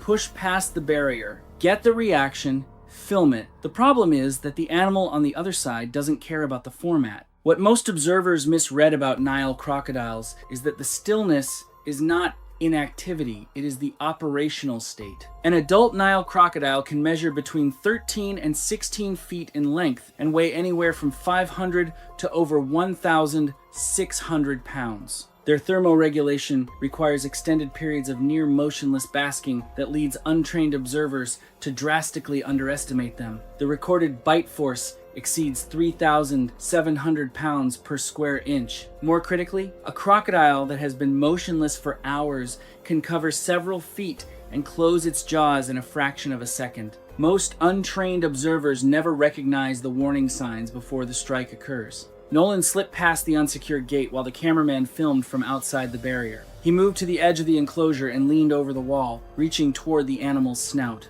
The crocodile exploded from the waterline without warning, clamping onto his arm and dragging him against the enclosure edge before pulling him into the water. Witnesses described immediate violent churning as the animal began rolling. Staff evacuated nearby visitors while handlers attempted to separate the crocodile using poles before emergency crews could access Nolan. By the time personnel safely reached him, Nolan had already sustained catastrophic injuries. Nolan Pike was declared dead at the scene. The cameraman's footage from outside the barrier was recovered and reviewed by investigators during the compliance inquiry. It was not publicly released. The facility's legal representatives and Nolan's family both requested it remain out of public circulation. The facility later faced regulatory penalties and temporary suspension. What investigators found during the post-incident review was a pattern of minor compliance gaps that had accumulated over time insufficient staffing ratios during peak visitor hours, irregular gate checks during staff transitions, and inadequate separation between public access areas and maintenance corridors.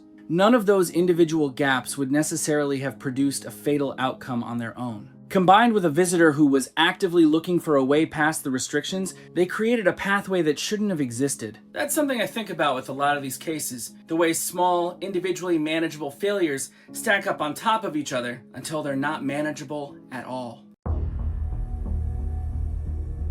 It was September 14th, 2016, and the landscape of central Kenya stretched brown and still under a cloudless sky. A mid-sized wildlife rehabilitation center operated along a shallow river valley, housing 9 elephants rescued from failed private reserves and human-wildlife conflict situations. Odhiambo Karithi was a 58-year-old head elephant keeper who had worked with the center's animals for over 15 years, including daily hands-on care conducted within arm's reach of the elephants. The center still used free contact management, a legacy practice that allowed keepers to work in the same space as the animals without barriers. His confidence in his ability to read the animals, particularly the oldest male, was absolute. The male in question was a 40-year-old elephant rescued from a collapsed private reserve over a decade earlier. He was the largest animal at the center, standing over 10 feet at the shoulder, with thick, deeply scarred tusks that spoke to years of conflict before his rescue. He had been manageable under free contact handling for years, responding to vocal commands and tolerating the physical proximity of keepers. But over the previous week, staff had observed subtle changes. Temporal gland secretions appeared as faint, dark streaks below the elephant's eyes. His behavior during handling had turned occasionally irritable, and a slight increase in urine dribbling had been noted. These were early signs of must, a hormonal state that could transform even the most docile male elephant into an unpredictably aggressive animal. Odhiambo, who had managed the elephant through previous must cycles, assessed the signs as preliminary and not yet requiring isolation or increased distance. He continued the morning washdown routine, entering the enclosure with a hose and brush. Wekasan Zhao, a 27-year-old junior keeper and Odhiambo's trainee for the past 2 years, observed from behind the enclosure barrier. African elephants are the largest land animals, with adult males weighing between 10,000 and 13,000 pounds and standing up to 12 feet at the shoulder. Males periodically enter must, a hormonal state in which testosterone levels can rise 20 to 60 times normal levels, producing extreme aggression even in animals with decades of human contact. Physical signs of must include temporal gland secretions, strong odor, and continuous urine dribbling. Early must is often misjudged by keepers because behavioral changes can escalate unpredictably. A single head strike from an animal of this size can throw a person several feet, and the crushing force of a single footstep is easily sufficient to collapse a human rib cage. The washdown proceeded normally for several minutes. Odhiambo worked along the elephant's left flank, running the brush across the animal's shoulder while the hose sprayed water over its back. Then the elephant's behavior shifted. The animal became rigid, its enormous ears flaring wide. Its trunk rose and curled. Odhiambo recognized the change immediately and began backing toward the enclosure gate, moving slowly to avoid triggering a charge. The elephant closed the distance in only a few strides. The massive animal slammed its head and tusks forward, driving Odhiambo against the pipe barrier separating the enclosure from the service area. The pressure was immense and immediate. The elephant stepped back, and Odhiambo collapsed to the ground. Before he could move, the animal brought a front foot down on his torso with its full weight. Wekesa triggered the emergency alert and attempted to redirect the elephant using vocal commands the animal had responded to throughout its years at the center. The elephant did not respond. Its attention remained fixed on the figure beneath its feet. Staff arrived with a vehicle and noise deterrents, eventually driving the agitated animal to the far side of the enclosure. Emergency medical transport was called immediately, but the center's rural location meant a significant delay before paramedics arrived. Odhiambo Karithi was pronounced dead at the scene from unsurvivable crushing injuries to the chest and torso. The investigation by Kenyan wildlife authorities determined that the keeper had continued free contact handling despite early signs of must, and that the facility lacked a written protocol for must stage assessment and mandatory distance escalation. A visiting international researcher had been filming the elephants from an adjacent observation platform when the incident occurred. Kenyan wildlife authorities confiscated the footage as part of their investigation. The footage remains sealed as government evidence and has never been publicly released.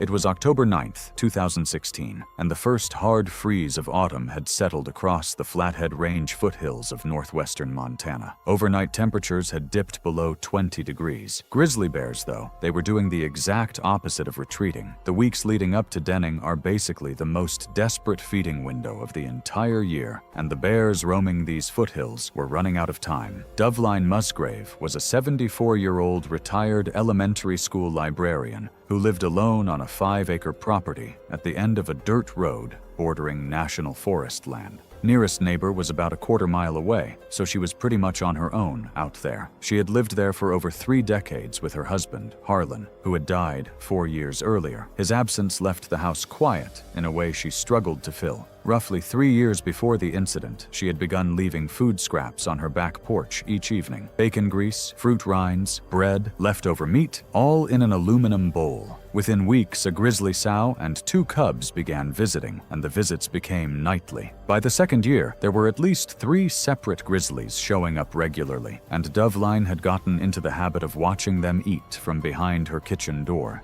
She ended up telling a neighbor that the bears were basically her company now that Harlan was gone. I think what makes this one so difficult for me is that the problem wasn't stupidity or recklessness. She was lonely, 4 years at the end of a dirt road with nobody coming by, and these bears showed up every single night. When she told her neighbor they were her company, I believe she meant it completely, and honestly, that's the part I can't argue with. Officers from Montana Fish, Wildlife, and Parks visited multiple times over the following years, issuing warnings and explaining that continued feeding could result in fines or the removal of habituated bears. Doveline heard them out, but didn't change a thing. Her adult daughter, in Oregon, argued with her about it repeatedly. Doveline dismissed her the same way she had dismissed the officers. By October 2016, trail camera footage later recovered by investigators showed at least 4 grizzlies visiting regularly. The one that worried people most was this big male that had started showing up in recent weeks, getting there earlier and earlier, hanging around the porch longer, actually pressing against the screen door with its nose and paws.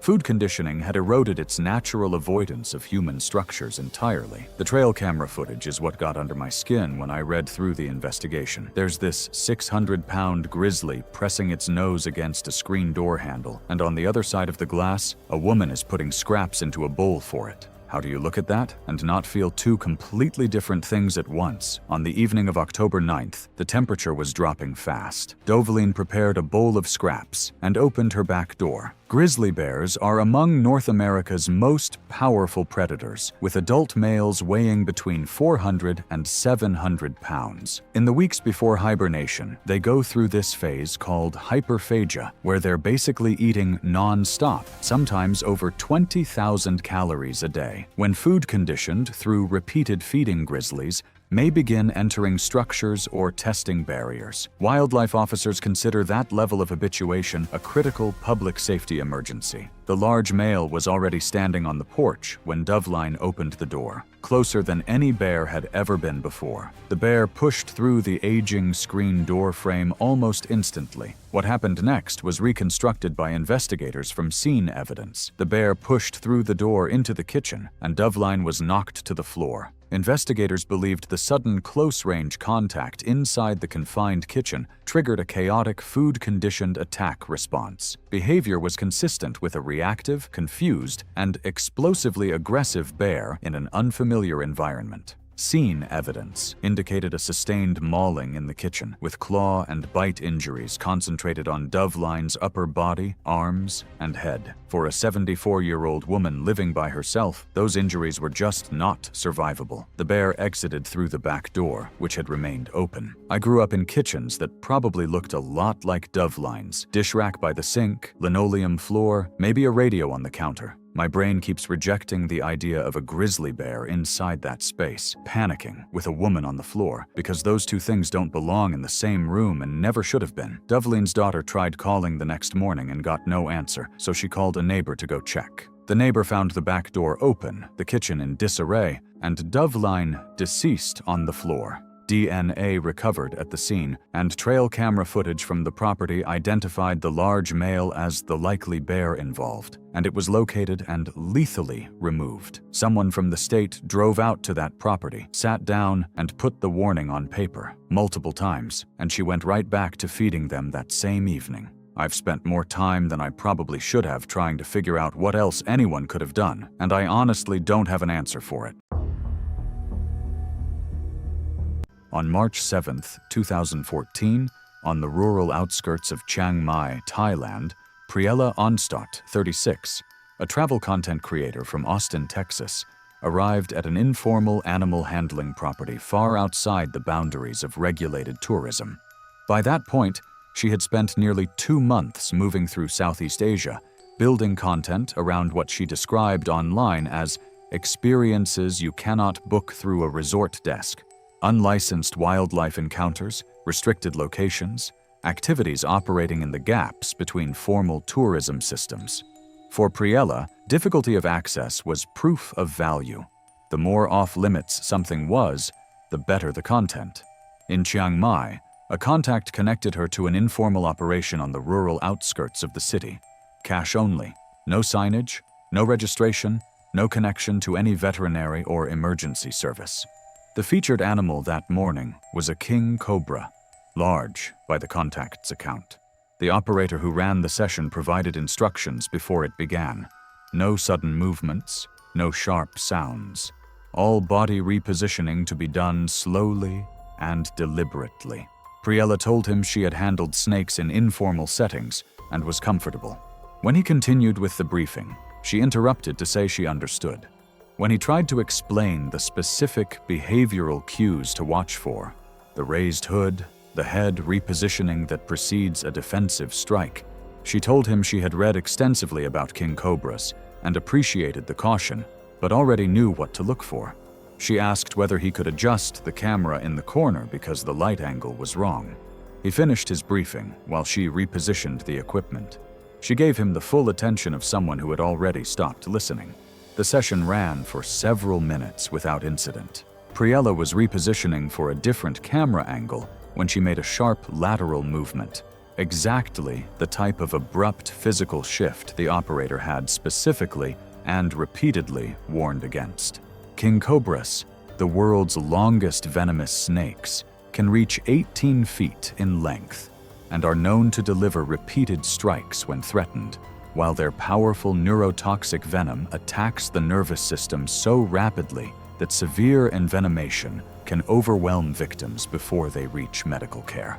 The cobra struck Priella's forearm, and although the contact who arranged the visit urged her to leave for the hospital immediately, she downplayed the bite, delayed to secure her equipment and footage, and lost several critical minutes she could not recover. By the time transportation was arranged to a facility with anti-venom access, not the nearest medical center, which lacked the capability, but a hospital significantly further out, her condition had deteriorated rapidly. Neurological symptoms had progressed from localized weakness into systemic decline. She died at the hospital from complications related to the envenomation. Local authorities confirmed the operation held no permits, no anti-venom on site, and no emergency protocol of any kind. Outcome in king cobra cases depends heavily on venom yield, bite placement, and the speed of treatment. Some victims deteriorate before reaching care even when transport is fast. What worsened Priella's case was the time lost before anyone moved, time spent on her own assessment of the situation, her equipment, her certainty that she understood what was happening better than the people around her.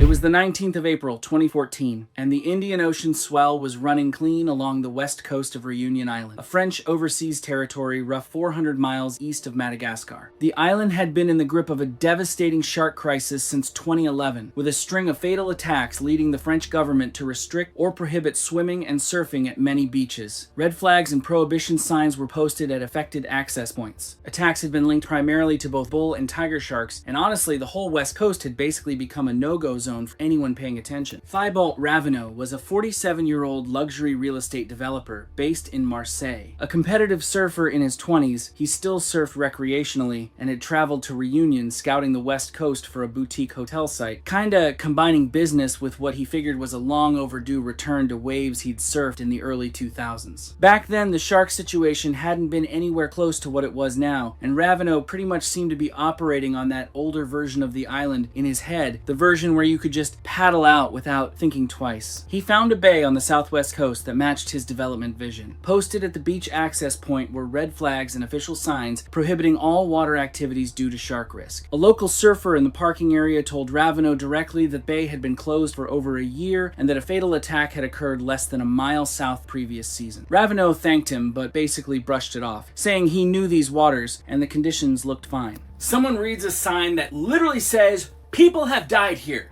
Do not enter the water," and the response is, "Yeah, but the waves look good." Like, at what point does confidence just become something else entirely? Raveneau paddled out alone in the late afternoon. The water was warm but carried runoff from recent rain, reducing visibility significantly below the surface. The reef below attracted green sea turtle, one of the tiger shark's common natural prey species. These were basically conditions marine authorities had flagged over and over again as high risk for shark encounter. Tiger sharks are considered one of the shark species most frequently involved in serious attacks on humans, responsible for a significant number of fatal attacks worldwide. Adults commonly reach 12 to 14 feet and weigh between 800 and 1,400 pounds. Their serrated teeth are designed to cut through shell, bone, and cartilage. They don't always release after an initial bite, and multiple bite attacks are actually more common with tiger sharks than most other species. Raveneau had been in the water about 20 minutes, sitting on his board roughly 60 yards from shore. The light was fading. The shark apparently approached from behind and below. First strike hit the board and Raveneau's left leg simultaneously, badly cracking the board and tearing deep into his thigh. The impact threw him into the water. The tiger shark appeared to re-engage almost immediately. Scene evidence was considered consistent with multiple impacts or bites during the attack. The attack took place in approximately 8-12 feet of water over the reef. Raveneau was recovered from the water by a coastal rescue unit dispatched from roughly a mile north, arriving roughly 20 minutes later after a fisherman on the cliffs reported seeing the disturbance from above. The initial injuries likely incapacitated Raveneau almost immediately, with drowning occurring before rescuers arrived. The investigation confirmed Raveneau entered the water at a beach that had been officially closed for over a year. Prohibition signs and red flags documented as clearly visible. The local surfer who warned him provided a statement. Authorities identified the shark as most likely a tiger shark based on regional attack history, witness accounts from the fishermen above, and wound characteristics. Wildlife officials did not attempt to locate the animal. That fisherman up on the cliff watching the whole thing from above couldn't do a single thing. Just standing up there, seeing the water go red, knowing exactly what it means. On the 24th of May, 2014, at an elephant conservation park near Chiang Mai, Thailand, the late morning heat had settled fully over the grounds by the time the second visitor session was transitioning between groups. The sky was clear and bright, with the high altitude glare that comes off open ground in northern Thailand during dry season. Between scheduled feeding sessions, handlers were moving animals through a designated service lane that ran alongside the main visitor infrastructure, a controlled transfer corridor not accessible to visitors under any operational circumstance, marked with barriers, used exclusively by handlers during animal movement. Vivica Thorne, 63, had been part of the morning feeding session and had raised the issue of visitor distance, specifically her view that guests were positioned too far from the elephants. When the session concluded and the inter-session transfer began, she moved past the barriers demarcating the service lane and entered it. Witnesses described her advancing toward the calf with her phone extended for a close-range image. 2 handlers were present in the lane, managing the transfer. She had complained during the session that guests were too far away. When the session ended and the animals moved into the service lane, she followed them. The complaint and the decision were the same thought. There's a recurring assumption in tourist animal encounters that proximity automatically creates authenticity. In reality, proximity is usually what creates the emergency. The mother elephant's warning sequence began before Vivica reached the calf. Trunk elevation, ear extension, head displacement, the lateral swinging motion that precedes a committed response in a threatened female elephant. Both handlers vocalized clearly and immediately in Vivica's direction. She continued toward the calf. 2 handlers, both calling out. The elephant displaying every warning in its repertoire. None of it reached her. She was looking at the calf through a phone screen. Phones narrow human attention in ways people seriously underestimate. Once someone is framing a shot, the rest of the environment can disappear on them completely. Adult female elephants can exceed 7,000 pounds and accelerate from a standing position into a committed charge with speed that forecloses retreat on foot at close range. The charge came without further warning. The animal struck Vivica with her head and forelegs at full momentum, driving her backward and off her feet.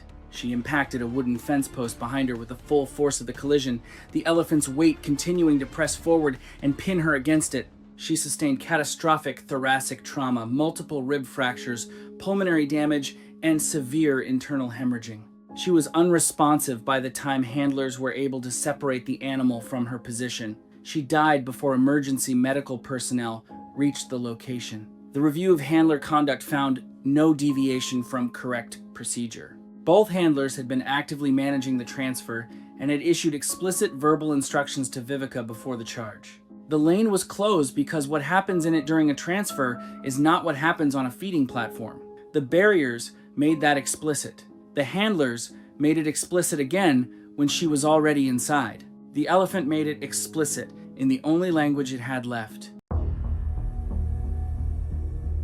It was the 10th of April, 2016, and the water off Bimini was doing what it always does this time of year, sitting bright, clear, and almost too calm to take seriously. From the deck of a small tour boat, the surface looked like glass. You could see straight down into shifting blue, the kind of clarity that makes people forget how deep open water really is. The weather was warm, the wind was light, and the conditions were exactly what a shark feeding excursion would advertise. Postcard conditions. That detail matters because nothing about the setting that afternoon felt like a warning. It felt like the start of a vacation memory. Bimini sits just off the Florida coast and has built a small industry around getting tourists close to bull sharks. The pitch is simple: a boat, a guide, bait in the water, and a controlled experience with animals most people only ever see on a screen. It feels managed. It feels safe. The boats are small, the crew handles the bait, and you stay on board. That sense of structure is what people are paying for. Whether it actually protects them is a different question, one that doesn't get asked until something goes wrong. Holly Beck was 26. She worked in a customer-facing role back home and used vacations to do the kinds of things that filmed well. People who knew her described someone outgoing, drawn to experiences with a story behind them, and comfortable in front of a camera. She was not careless. She had grown up filming everything, and the closer she could get, the better the footage. Friends said she had been excited about this trip for months, especially the shark excursion, talking about it often before the trip. That instinct is what put her at the railing that afternoon. The crew dropped bait into the water shortly after the boat anchored. Within minutes, bull sharks started moving in. Witnesses said there were several, circling tight to the boat, breaking the surface in fast passes near the bait. Passengers leaned in along the railings to film. That part is normal on these trips.